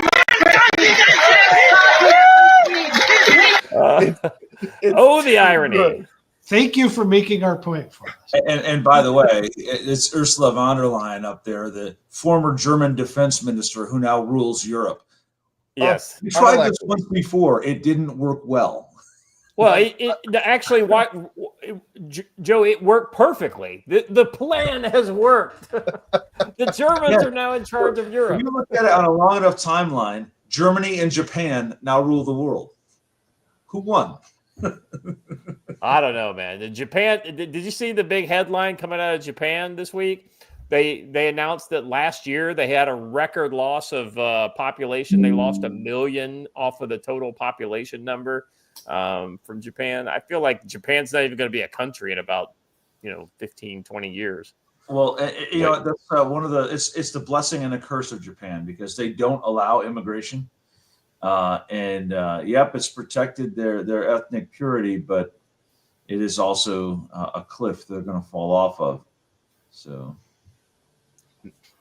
I don't normally speak Russian, but I translated it, and I think as the gentleman was being hauled off, he said, "Gentlemen, this is hypocrisy manifest." Good reference. Good reference. All right. Charge eating a meal. So, the good news is that many Englishmen have heard the call, right? To the sentiment that Watcher and Joe both espouse, that listen, the only people the Americans aren't going to come save us, right? We're not going to be able to vote our way out of this problem. We need to go to the streets and, address this immigration problem, because let's be honest, the only indigenous people in the entire world that are not protected are the ones in Europe. Because, well, I guess, when you're too successful, you can't be, you have to get new indigenous people from elsewhere so you can be replaced. So this is just an announcement. British citizens are planning a massive nationwide protest today on the 8th at 6 p.m. And they're doing it specifically outside the migrant hostels. So these are like the hotels and things like this that the government are putting these migrants in. It says there's 14 locations across the UK. And the whole point is just to kind of stand in a unified manner and to get out there and just let people see the flag of England fly. And, it says here, get them out of our hotels, get them out of our houses, get them out of our HMOs, get them out of our country. So they're looking for some re-immigration, it looks like. I mean, this is the kind of thing they need to be doing, I think. That being said, we'll see how it works. Well, this is why Trump is a threat to Europe. Because Trump is doing something about it, and that scares the crap out of them, because that means it could be done in their countries as well. And they don't like that about Trump. Well, there is this is a protest from this week. There's Watcher, can you open the next one? It's got video of and it's posted by the people who kind of, I think, are pushing this out there. And so you can just see what this is like. Now, what is this? This is a lot of old people who you wouldn't normally see in a riot or a civil protest or something like this. But it's all ages, essentially. It's a very kind of honest expression of outrage to just the things that they're seeing in the street. And I don't see a big, group of Muslims that are out there trying to stop these people from protesting. Groups like that only tend to pick on people in the when there's onesies and twosies and things like that. They don't stand up against large numbers of people. Why is the system afraid of Donald Trump? Well, I think that hat format. Look, man, it's meme magic, and it's what it is. I think that's Britain great again. Blaine's point. Blaine, you couldn't have done a better setup for the next story here in this segment. Go ahead and put it up there, Watcher. President Trump is more popular in Britain than the prime minister. Well, President Trump has a higher favorability. I love it. They even spell favorability with the O-U-R. Favorability rating in Britain than Keir Starmer, the country's leftist prime minister. A new poll has revealed. The City AM survey found that 26% of the British public view Trump favorably, which is still firmly considered trendy amongst normies to publicly and loudly declare each other that Trump is literally Hitler. However, that figure does represent a 9-point increase over the past month for Trump. And so here's the new stats are Trump at a negative 31 net rating and Starmer at a negative 37 net rating. Your own prime minister is more unpopular than Trump by 6 points. If you go down a little further, now Nigel Farage is more popular than both men, but Keir Starmer is literally the most unpopular man in all of England. It looks like at this point. Now let's be honest. There are a lot of people out there that feel strongly about Donald Trump, but ultimately, you know, if he were running a race against Keir Starmer, it looks like he would win. Keir Starmer's interest is notably one of the least interesting people in the world. Like, oh yeah, there's nothing cool or endearing about the man, and I just don't know why he got appointed in that position. So, well, the other thing too is that some of the things that's come out about him. I mean, he's literally a criminal. It looks like. Peter says leaders are criminals. Shocking. Shocking. I know, right? Shocking. Well, me living in Korea, you think I might know a little thing or two about them locking their presidents up. Peter says helicopter tours for $2 says to access Google Maps and get an address, they will require a photo of the searcher. This is to stop people from targeting or investigating. Interesting. I haven't heard that. And I haven't heard it's for Google accounts. I've heard that it's for specifically like YouTube and some other things like that. More importantly, it's 3 points higher than Starmer's popularity rating, which stands at a paltry 23%, just 1 year after he was voted into power with a massive majority. Labour Prime Minister has 60. Now, so here's the thing. He wasn't a massive it was literally both Conservative Party had more voters than he did. So if the Conservatives had just gotten their shit together, they would have beat him handily. The Labour Prime Minister has 60% unfavorability rating. The poll also revealed that the so-called Conservative Party leader, Kemi Badenoch, only has a 24% approval rating. That would be I guess that's the Tories. And even in England, people are like, who? So. Yeah, I'd never heard of this guy before. The poll also revealed, Reform UK leader Nigel Farage scored a 37% favorability rating, which is massive in comparison. Yeah, Nigel Farage is actually likable as a guy. Now he's disagreed with some things that I believe, but you know, hey, he can do whatever the fuck he wants. He's in the UK. I guess that's the point, though. They can't do whatever the hell they want in the UK nowadays. Well, here's the thing about you and me, and unlike a lot of people, even on the right, we say it's okay to disagree. I don't have to like someone 100% for me to support them. And I think that one of the biggest problems we're experiencing now is that some of us are like, no, they have to agree with me 100% or they're the world's worst person. That's not true. As long as we agree on 85 to 90% of things, I can support that person. And that's just being intellectually honest, right? I don't have to require ideological compliance. I just or purity. Yeah. As long as we agree on most things, it's good enough. Yeah, I'm with you there. In a desperate attempt to stave off complete annihilation, Starmer's government recently announced it's going to lower the voting age to 16. Oh my God, this is about the worst. Oh my God, my grandson is 16, and you don't want 16-year-olds voting. Terrible idea. Well, it's terrible for a different reason. The youth aren't going left. Even in Britain, the youth aren't going left. Well, right. And so what this ultimately is going to turn campaigns into meme fests, right? And they will literally turn out the youth vote with memes. And they'll do things for the lulz, right? Not for, not because they give a shit about anything. Well, they will try in their horribly forced way that didn't work here and won't work there. Well, conservatives are pretty good at memes, but let me inform you all on Kemi, okay? Olukemi Olufonto Aragoki Badenoch, or however you say it, is a British politician. She is a Nigerian. Her name is not Kemi, it's Olukemi Olufonto Aragoki Badenoch.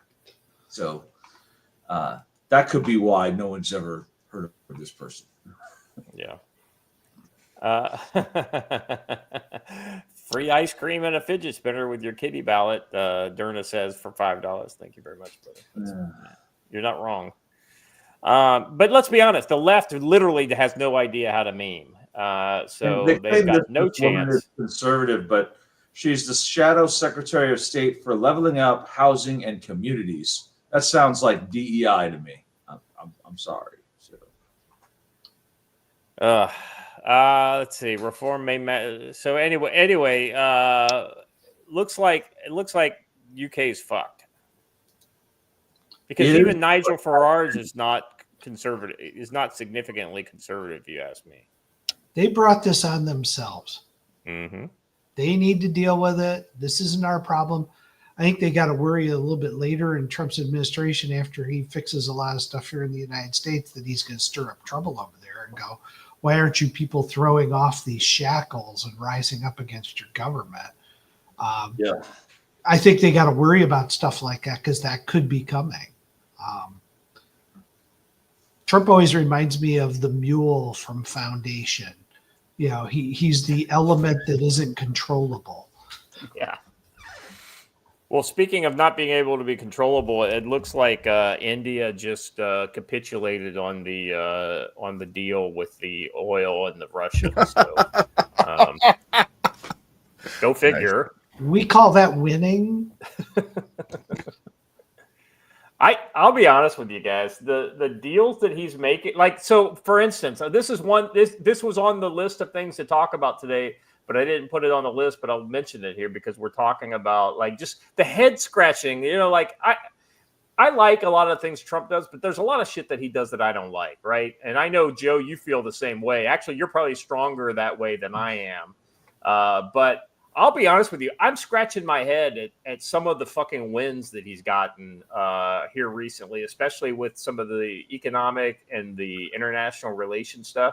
Still a lot of losses when it comes to the Department of Justice stuff, but in other areas he's getting wins, and it's just it's befuddling in some ways that he's basically breaking these experts in the fields, and he's just making them look stupid.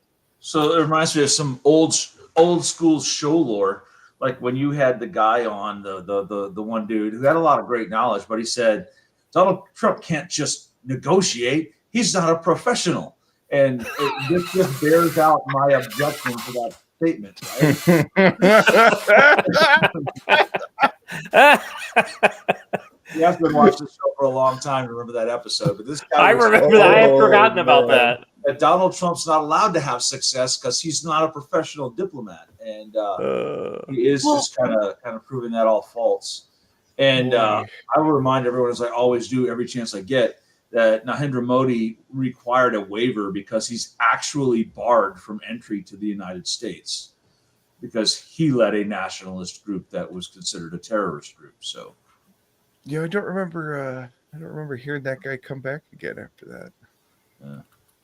Well, even Joe and I were going back and forth on Twitter the other day, or on X the other day, about that. They laid off 1,300 people over at the State Department. And I was like, they literally have 77,000 employees. And Joe's like, yeah, and that doesn't include contractors. Yeah, contractors are a massive number at the State Department.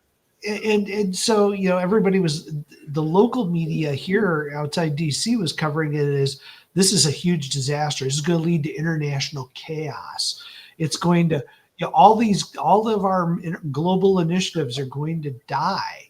And when all happens here, it has zero impact. I mean, honestly, 1,300 people, it's a good start. It's not even really a good start. You needed to go for tens of thousands, because Trump on his own is rewriting American foreign policy, and it will stand probably for the next 20 years or 30 years. Marlene, I think she's onto something. She's taking your thing one step further there. Yeah. He definitely knows how to tweak people's emotions, especially his enemies. All right. Let me do. So, Joe, this next story is for you. Kind of like pushing back against some of this stuff, and it's dealing with, of course, your favorite Italian head of state. Italy rediscovers national identity in fight with EU court. Let's see. There's a real threat posed by transnational governance, which is exactly kind of like what we've talked about. These international organizations that literally nobody has given them any power. Now, that's not necessarily true, because in the EU they have collectively given the EU power and created basically a supranational government or a transnational government within the EU. And essentially, what they're doing is they're creating a federation. And they're basically states. They're not sovereign states anymore when they do that. In particular regard with the European Union, Italy now appears to be rediscovering its national identity in a growing fight with the Strasbourg-based European Court of Justice. The court just blocked Italy from enforcing its own immigration laws to combat the flood of undocumented persons into the country. Prime Minister Giorgia Meloni has called the ruling an attack on national sovereignty. The case was brought by two Bangladeshi immigrants who were being removed from the country and sent to an asylum processing center in Albania. The EU member states can only determine safe countries for the return of migrants if they provide evidence and allow for judicial review. It found the relocations by Italy do not offer sufficient protection to their entire population.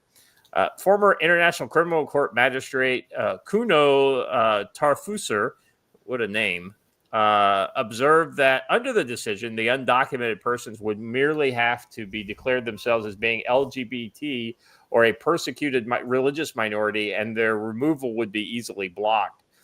This is a development that could concern. This is Meloni speaking. This is development that should concern everybody, including political forces that today celebrate the ruling, because it further reduces the already limited margins of autonomy for governments and parliaments in shaping the normative and administrative direction of their migrant phenomenon. The court's decisions weakens policies aimed at countering mass illegal immigration and defending national borders. Now, in reality, that sounded a lot sexier than what I just made it sound, because Giorgia Meloni is speaking Italian, and Italian sounds great almost no matter who speaks it. So it would have been better if she had said it. So I just wanted to throw that out there. Joe, what's your kind of take on this? I mean, this is pretty... And this is pretty much the EU giving Italy the middle finger. Or maybe Joe, I guess Joe stepped away. Blaine, any thoughts? It's the constant struggle with the courts at this point. And it's good to see it's not just here in the United States. Yeah.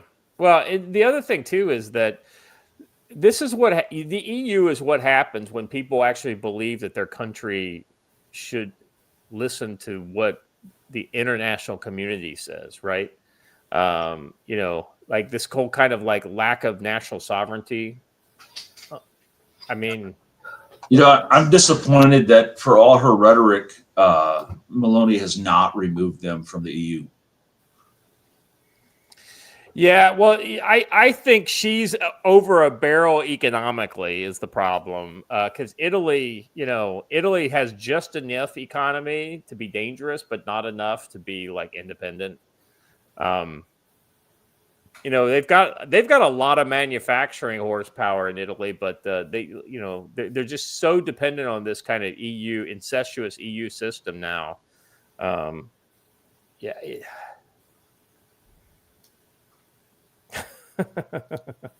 Sorry, I got people in and out of the office, so I was away for a minute.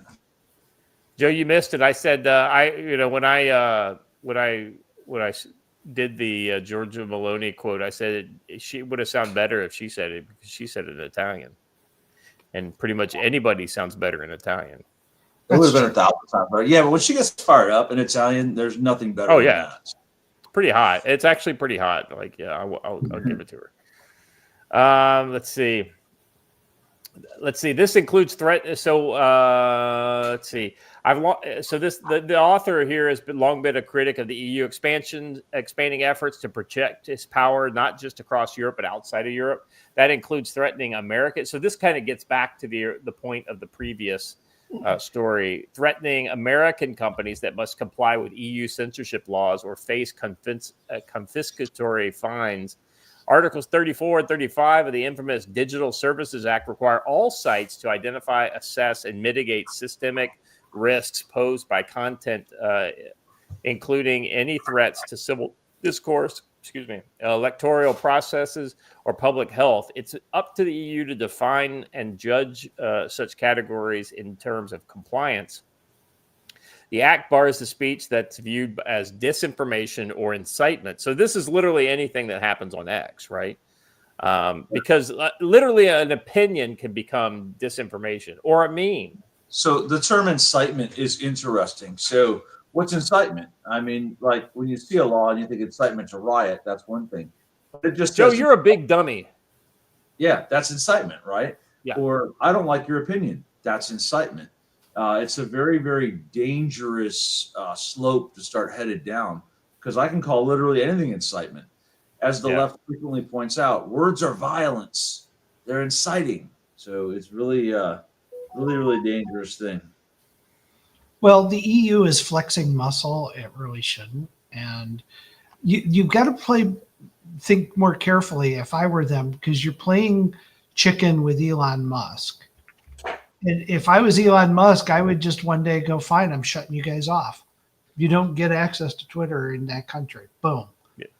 You don't get access to Google. Starlink. Yeah, you don't get access to Starlink. You don't get access to, if you guys are going to play this kind of thing where you're threatening him personally and his company, you are playing chicken with somebody who is willing to play chicken. And what exactly can they do to Elon Musk?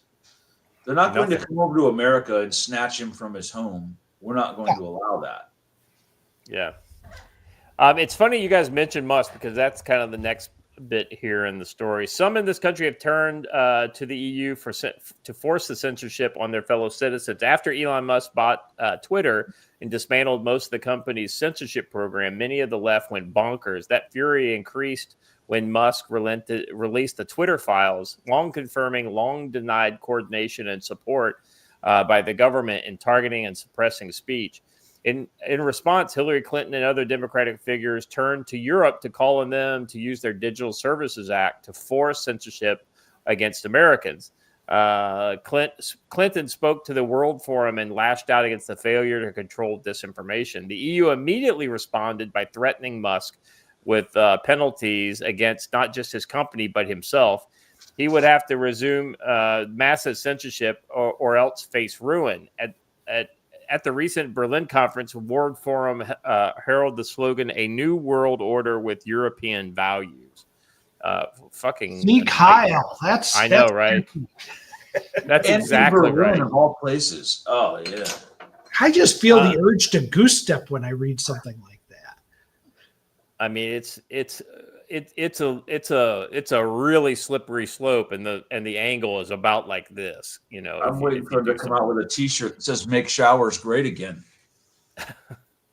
Springtime for Hitler and Germany. In Germany.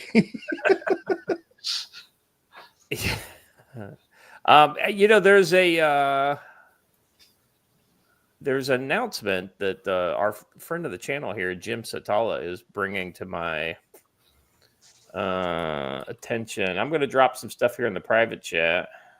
Mm-hmm. And there's a news story. So this is a good kind of, well, this is not what I'd call a good bridge, but this is something to kind of talk about as we kind of. So this is going to be 100% directed towards Venezuela, just so you know. Yeah, well, that's the reason why I wanted to mention it, because this literally aligns with Joe. I mean, we were literally just talking about this. Joe called this like 25 minutes ago. Right? I was way ahead of the curve on this. Well, in fairness, I think Joe called this 3 weeks ago.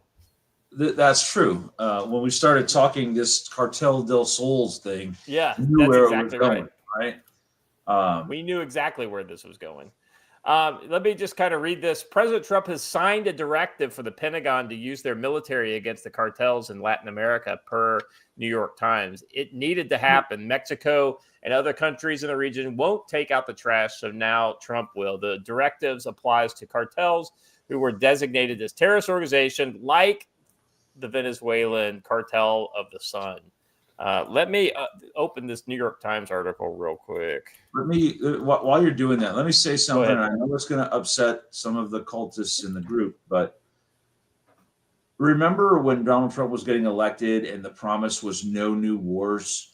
And now here everyone cheer on another new war. So I'm just saying. In fairness, Joe, like, you know, I'm on that bandwagon too. No new wars, right? I don't think we should get militarily involved unless we have a very clear, direct national interest in the area. And this would be one of those areas where I would concede that we may have a direct national interest. Now, I'd have to look at their justification and all that kind of stuff and how they're going to do it. But there's a big but there, right? So it's a big but. Exactly right. If I decide to go over to Greater Dorkistan and go against the Dorkistani Liberation Front, there's really not much blowback for me, right? And, you know, I say that in terms of us going after Al Qaeda and the Taliban. But these cartels are embedded at every level of American society and in every town. And for those of you who are going to say, yeah, but I live in a small town, they're in your town too. And that is going to have a massive negative impact. Remember the vehicles with the 50 calibers in them that were stopped on the highway? They were traveling east, not north and south. They weren't smuggling those guns down to Mexico. They were moving them to Denver. So think about that and what that means on a daily basis for you. This will cause problems in the homeland. The problems already exist, Joe. When you're dealing with 100,000 people dying of drugs in this country every year, and the ongoing gang violence that's already associated with these gangs in the United States, you know, somebody's got to do something. And I think he's going for the jugular rather than trying to deal with the low-ranking stuff. I'm not saying it's right. I'm not justifying it because war is bad. But let's be honest, you know, we have ignored this problem for years, and it's out of control. I'm not saying it shouldn't be done. I'm saying that we need to understand the repercussions and brace ourselves for it, because everyone seems to think this is going to be a slam dunk. We're going to drone these guys. It's going to be over in 5 days, and that's just not the case. Yep, it is a fight that needs to happen, but we really need to brace ourselves for the impact of that. Didn't they just bring in the head of the Sinaloa cartel? Hold on a second. I just the reason why so the new dangerous Sinaloa, not the head, but like a head of the Sinaloa cartel was captured at the southern border after decades of running drugs. So this may be how they do it. It's more of a kind of dark ops in Pakistan kind of a thing versus kinetic operations against, the Taliban and, Kunar type of, version of how we did it. Let me read a little bit of this New York Times article here. I'll just read the first couple paragraphs because I don't want to get too bogged down into it. President Trump has secretly signed a directive to the Pentagon to begin using military force against certain Latin American drug cartels that his administration has deemed terrorist organizations. According to people familiar with the matter, the decision to bring American military into this fight is the most aggressive step so far in the administration's escalating campaign against the cartels. It signals Mr. Trump's continued willingness to use military forces to carry out what has primarily been considered a law enforcement responsibility to curb the flow of fentanyl and other illegal drugs. The order provides a official basis for the possibility of direct military operations at sea and on foreign soil against the cartels. The U.S. military officials have started drawing up options for how the military could go after the groups. The people familiar with the conversation said, speaking on conditions of anonymity to discuss the sensitive internal deliberations. But directing the military to crack down on illicit trade also raises legal issues, including whether or not it would count as murder if U.S. forces acting outside congressional authorized armed conflicts were to kill civilians, even criminal suspects who pose no imminent threat. You know, Joe, there is a thing that we have that they could use in order to make this all legal, and it would be to declare war on the various cartels and things like that. I mean, that is kind of what would need to happen here in order to really make this legal. Yeah, I know. Rick just made that point too, right? But when did we declare war on Grenada, Beirut, Panama, Iraq again, Afghanistan? We don't do this anymore. We have moved beyond. We're in what I call a post-law society, where the law is whatever we make it this week, and we just kind of do whatever we want. The problem is when you're going against the cartels, how do you determine victory? What is your victory condition? Because if I kill El Mayo or whomever, that doesn't end the cartel. Somebody else steps up, just like Al Qaeda, just like ISIS. How can you establish a victory condition, and what is your overall objective? Is it to degrade their ability? Because you're never going to do that until you establish some actual border controls. So I don't know. I don't know what the answer is. So I'm looking into further down the article to see if, here we go. It starts talking about Venezuela here. 2 weeks ago, the Trump administration added Venezuelan cartels del Sol to the list, specifically designated global terrorist groups, asserting that it was headed by Nicolas Maduro. On Thursday, Justice and State Departments announced that the United States government is doubling the reward to $50 million for information leading to the arrest of Maduro. The administration again described him as a cartel head, and Attorney General Pam Bondi said will not escape justice, and he will be held accountable for his crimes. So, Joe, I think you're right on the money. I don't think this is about going after El Mayo or Los Chapalitos down in the Sinaloa area, or even CJNG or something like that. I think this is about going after Maduro and the government of Venezuela to reinstall some sort of a pro-U.S. junta, if you will, down south of the border there. And will that work long term? I don't know. You have literally one ally in the area who controls one of the smallest countries in the area, and that's Bukele, and his father has ties to Hamas. So who knows? Yes, Rick, my DMZ idea would help, the 20-mile buffer zone. But you mentioned taking on CJNG, Scott. I think that it would be safer to take on the Mexican government than take on CJNG, because the CJNG is far more better equipped and better supplied. So, I think the thing we got to worry about is them hitting the Panama Canal.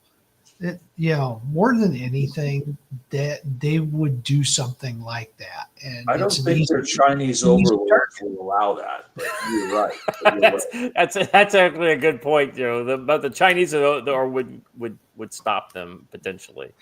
But Blaine, you're right on the money. Like some sort of like key infrastructure kind of thing. is exactly the kind of like asymmetric attack that nobody would be thinking about. You know, I don't think we're going to be looking at Pancho Villa shit yet. But yeah, let's say the truth of the matter is a Pancho Villa type thing, like where Cancun suffers a Mumbai style attack, but only on the areas where Americans, Canadians, and Brits go. St. Martin gets overrun, something like that. Those are entirely possible and well within the realm of possibility. All right. I'm going to have to do a speed run on this next section because there's a lot going on, and I don't want to get it short shift, but ultimately, you guys know that we've been talking about a lot about Syria here recently. So the kind of the update here is just the kind of accounting, right? So like what has happened in Syria? What's the kind of the grand, like when all said and done and all the dust settles, what's happened? UK-based Syrian Organization for Human Rights has documented violent deaths of nearly 10,000 people in Syria since the former ISIS commander Jilani was installed in power in Damascus. Well, they're going even harder on Jilani than we normally do, Joe. We usually call him Al-Qaeda, which is nice compared to ISIS. He's not an ISIS leader, though. He never was. Yeah, he was an HTS, which was basically Al-Qaeda in Syria. And Al-Qaeda and ISIS are not friends. Yeah, they are not friends. That's correct. After Jilani toppled the government of former Syrian President Bashar al-Assad, he was widely praised. An article in the UK Telegraph described the armed group, the former Al-Qaeda affiliated HTS, as a diversity-friendly jihadist. What? That's not a thing. Talk about that's way worse than irregardless. That is absolutely a ludicrous statement to make. Gentlemen, I mean, I present to you the enemy. This is what the UK is dealing with. Because this is the UK's Telegraph are the people who did this. By the way, the Syrian Observatory for Human Rights, for all of its official sounding names, is one dude in London. He's not even in Syria. So. That's right. Where you got the white. But I bet he's got connections at MI6 and probably a secret Cayman Island bank account where they deposit money every month.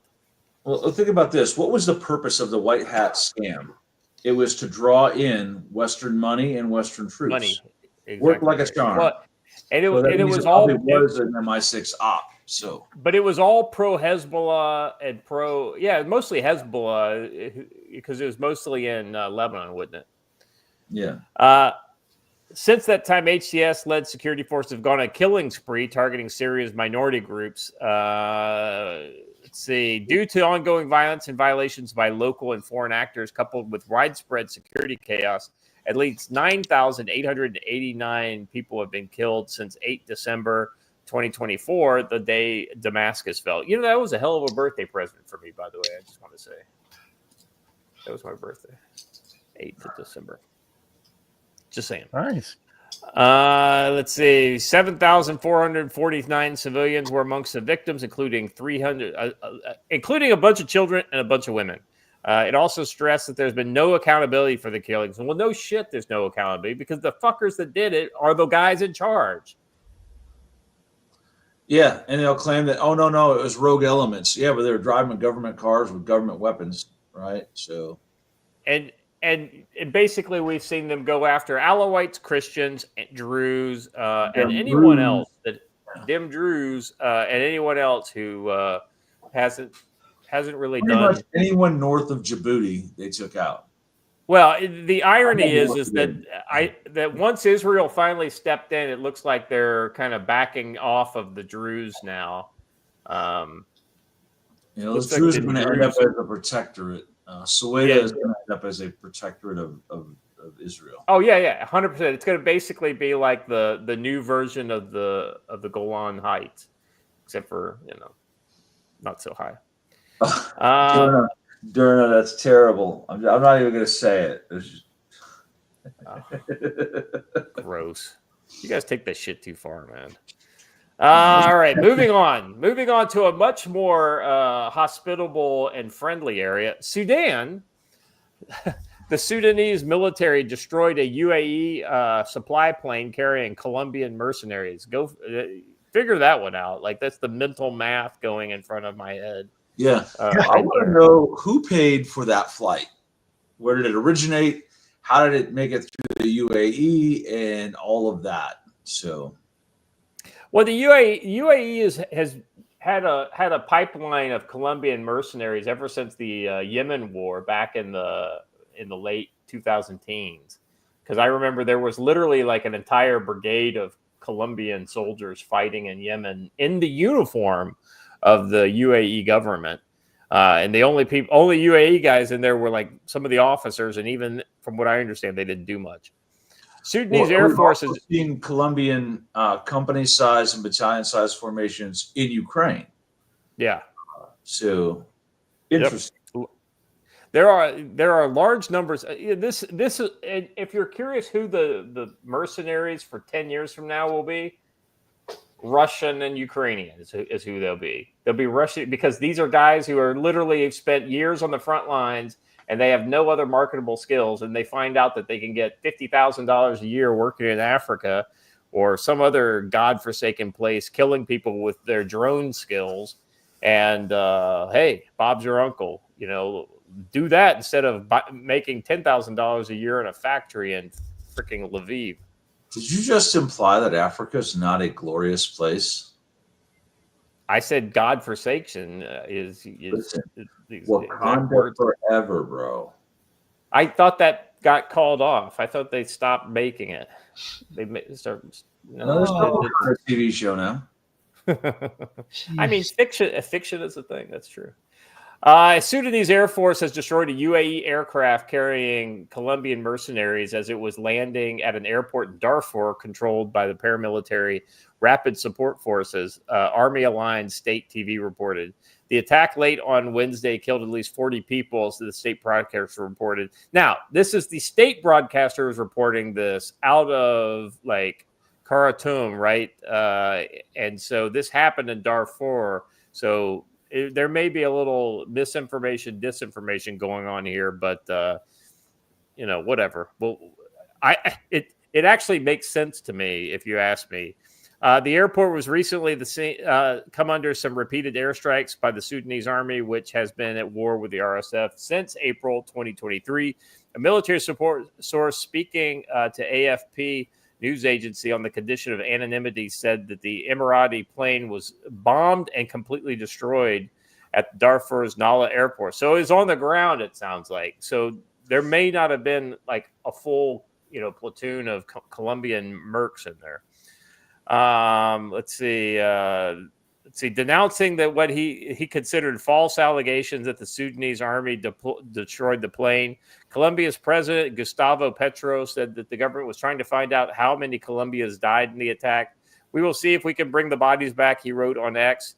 State TV said the aircraft had taken off from the base in the Gulf carrying dozens of foreign fighters and the military equipment intended for RSF, which controls nearly all of Darfur.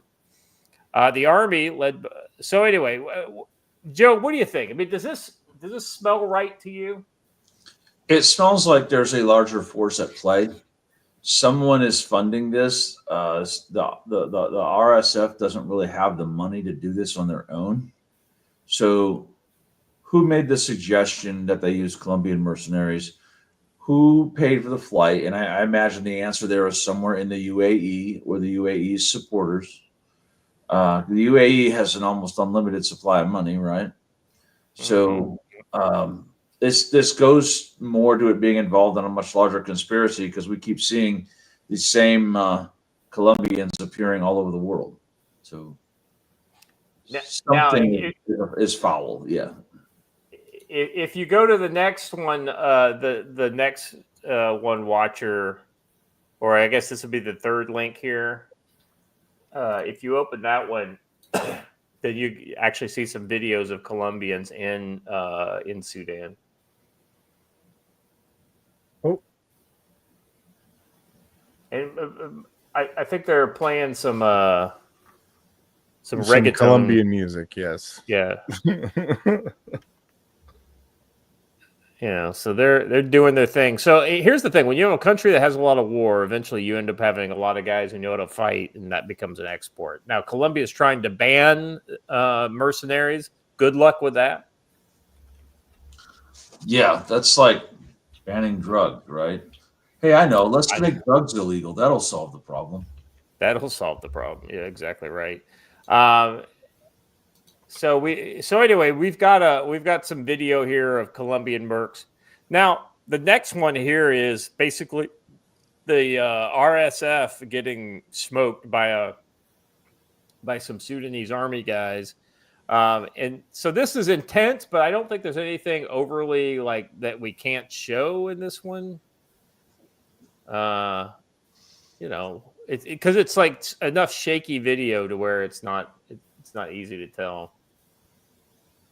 All right, let's move on to the next one, Watcher. Next one is like straight up Mad Max shit. This is like literally, it looks like a cut scene from Fury Road or something like that. At least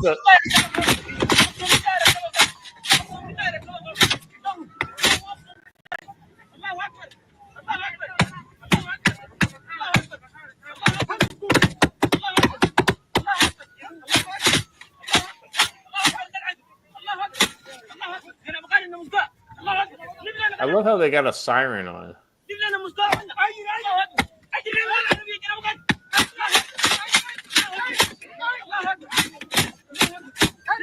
Sounds like a PKM that they're firing single shot. Yeah.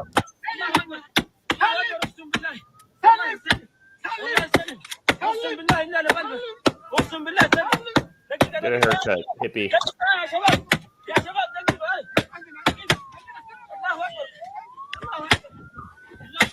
So this is like footage of every African firefight I've ever seen in my life.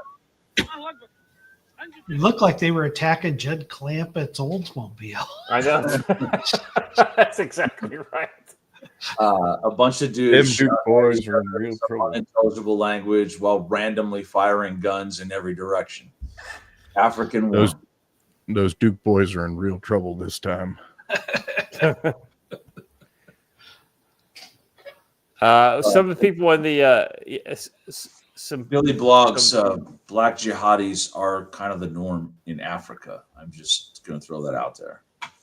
So in the chat they say this is an RSF force vehicle chasing an SAF group. So the Sudanese army guys are the ones that ended up getting murked in this case, which that makes sense.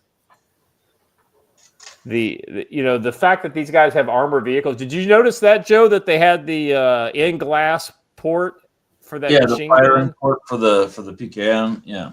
So I mean, that's the kind of thing you see. That's the kind of thing you get when you've got UAE money to spend on dirt farmers with AKs. You end up with armored SUVs and pickup trucks and things like that. Although I do have my eye on a Cuckview locally here, so it may get a glass port too. So there you go. Well, Toyota was reporting they're having sales issues. This should help. Yeah, right. Well, it looks like helicopter manufacturers are having some problems too. In Ghana, helicopter crash kills Ghana Minister of Defense and Environment and 6 others. Yikes is all I can say to this. A military helicopter crash in Ghana. By the way, if you're not aware, northern Ghana is one of the areas where they've been having problems with Boko Haram and ISIS. Military helicopter crashed in Ghana on Wednesday, killing all 8 people aboard, including West Africa's country's defense and environment ministers and 2 other top officials. The crash was one of Ghana's worst air disasters in decades. The Ghana military said the helicopter took off in the morning from the capital and was heading northwest into the interior toward gold mining area. I guess he was going to pick up his skim, his monthly skim from the gold mining operation. The wreckage was later found. Let's see. The cause of the crash is not immediately known. The military said it's under investigation. The interesting thing here is that, like, this is the kind of if it happens in Colorado, a helicopter crash in Colorado, nobody's wondering if rebels shot it down. But when it happens in Ghana, right next to the Sahel. Well, I'd also like to point out that China is a potential culprit here. Let's remember that a year and a half ago, there was a dust up between Boko Haram and Chinese security contractors, and the government in that kind of came down on the side of Boko Haram because they weren't getting their cut from the Chinese gold mine. So it's entirely possible that China, had somebody working in the maintenance department there. This may come as a shock to all, but West African militaries are not known for their tight adherence to helicopter maintenance schedules. It's not a thing. Ironically enough, Joe, this was a Chinese Type Z9 helicopter that crashed. Huh. Interesting. So I bet you it probably had a Chinese maintenance crew, which then is susceptible to MSS manipulation. Yeah, I don't like this defense minister. Somebody needs to do something about this guy. Yeah. Yeah. All right. Gentlemen, that's all I got for today.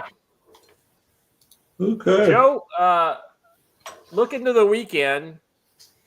What are you kind of seeing? Anything that you're thinking we might run into this weekend? I'm thinking you're going to see some sort of Latin American action and us cheering and taking a victory lap, but then not knowing what the repercussions are. So I would look for something to happen in Latin America. It's moving very quickly now. Yeah. So something is going to happen. Before you go, Blaine, let me close out these two super chats here. Peter says helicopter for $2 says it's not fair to say that all of Trump's wins are fleeting and come with a 3-year Cinderella clause, question mark. The establishment will burn it all down this time. So here's the thing, right? The Democratic Party, as much as we're worried about them, like potentially kind of taking over, they are doing everything they can to set their own house on fire right now.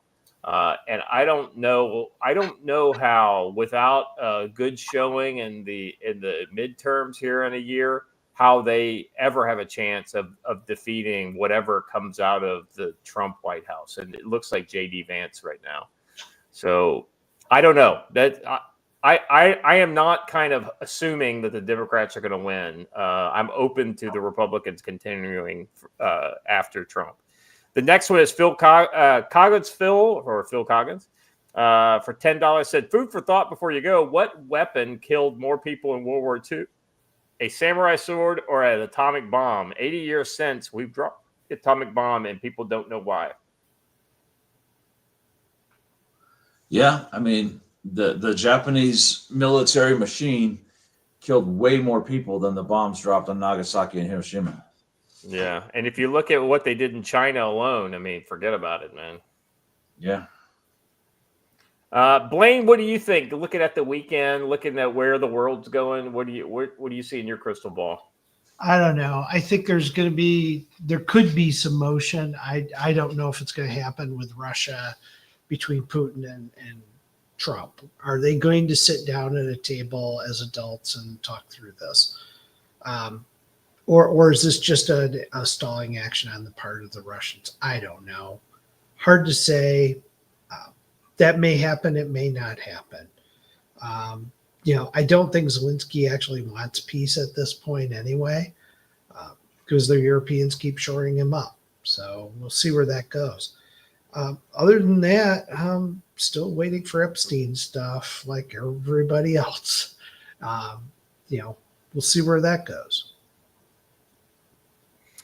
The interesting thing there is even if Russia were to stop fighting, if Zelensky keeps fighting, then there's no peace. So Zelensky's got to say no mas before anything can happen.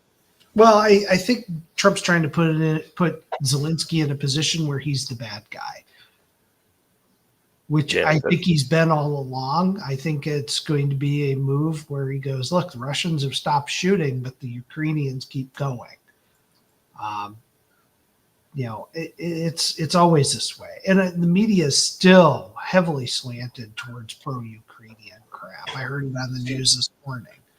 They're approaching the peace deal wrong. What Zelensky is looking for is a book deal and a movie shot. If we opened with that, he'd probably make peace. Yeah. I've often said this war is going to end with him loading a plane with gold bars and flying out. Yep. I think you're 100% right, Blaine. 100%. Let's see. Gene Rogers, member for 29 months. Thank you so much for being a member. Have a wonderful weekend. I'm grateful we're grateful for you guys in the chat. If it wasn't for you guys in the chat, we wouldn't be here. So we'd just be like, screaming into the void on X probably still. Except for Blaine. Blaine would be writing tons of books still. Blaine would be writing. Guy Vermectin gives us $5 and his well wishes. Thank you, sir, for your support. Watcher, what say you? Over the next week, I'd look for domestic stuff to ratchet up purely just based on what I'm hearing out of leftist circles. They're working themselves up to something. They don't yet have organized action going on, but they are emotionally working themselves up to a point where they are going to need to do something this summer. Yeah. I think we'll see. I think we'll see more in that segment, but ultimately, I'm surprised we haven't seen, real kind of backbone. I mean, outside of Portland, there just hasn't been any staying power for the Antifa cells. Yeah, well, I mean, a lot of that's because a lot of those cells were a couple of small local guys, and then during the summer of 2020, they could fly guys in from all over the country to various different regions to back up places. If they wanted a big stink in a city that was a small town, they'd just make the big stink themselves. I think you're right. Well, hold on. There. Yeah, I was gonna say I am with Polymarket on this. The no bag policy they have now instituted is not going to stop this. It's merely going to make the whole thing. It's going to add a whole new layer of, well, how did they get that in there? Yeah. I got an idea. I got an idea. And I know Scott mentioned the green one of consequences. Here it comes, right out onto the court. So yeah, I just want to know what the rules are. Like, does it close? Who gets to keep it? Is it who it lands closest to, or is it the first person to touch? Well, here's the thing: the WNBA should be thanking Jesus for these dildos being thrown, because it's got people talking about WNBA outside of Caitlin Clark and Sophie Cunningham and viewership. Those are literally the only two I know about. The WNBA. WNBA viewership is up 250%. The best meme that was out there said more people have been arrested for throwing dildos at an NBA game than have been arrested for the Epstein files. And I was like, that was brutal but hilarious. It's going to become like the octopus thrown on the ice in Detroit. So yeah, you should just incorporate it into the game. Like, you get an extra point if they make a basket and they're holding one. That would be like something. But that's a sexualization of women. We can't have that. That's terrible. Oh, I'm just treating them like everybody else. That's exactly right. Exactly right. More money. Guy Vermactin's not wrong. This is like, what's funny is he probably said it as a joke. I have seen this as a talking point. There is more money changing hands in bets over will there or won't there be a dildo than there is over the actual games that are being played. And it's not by a small margin either. Well, they said they wanted to be paid what they were worth. I think the fans are simply contributing what they think they're worth. Yeah. The market provides. I'm amazed that there's fluorescent green and yellow dildos. I was not aware of these products being available. So thank you, Internet, for once again opening my eyes. Just picture these dildo salesmen going, "This is so good." On that bombshell, thank you, Blaine, for putting that image in my head. All right, guys, thank you so much. You guys are all awesome. Chat, you guys are killing it today. Thank you so much. If you would do so kindly, hit the like button. It's a free little thing. It helps with it actually helps when we got over 100 likes on a recent video. I noticed that we had more than 500 views extra on that one. So it does help. Send it. Yes, you can send it to my video. That's fine. If you can find it, you can send it. If you wouldn't, just go ahead and subscribe. Tell your buddies that you're getting good stuff over here on the Council on Future Conflicts. Once again, thank you to Joe, Blaine, and Watcher. You guys make the show, so I appreciate you being here. We'll be back on Monday. So until then, everybody, all stay safe.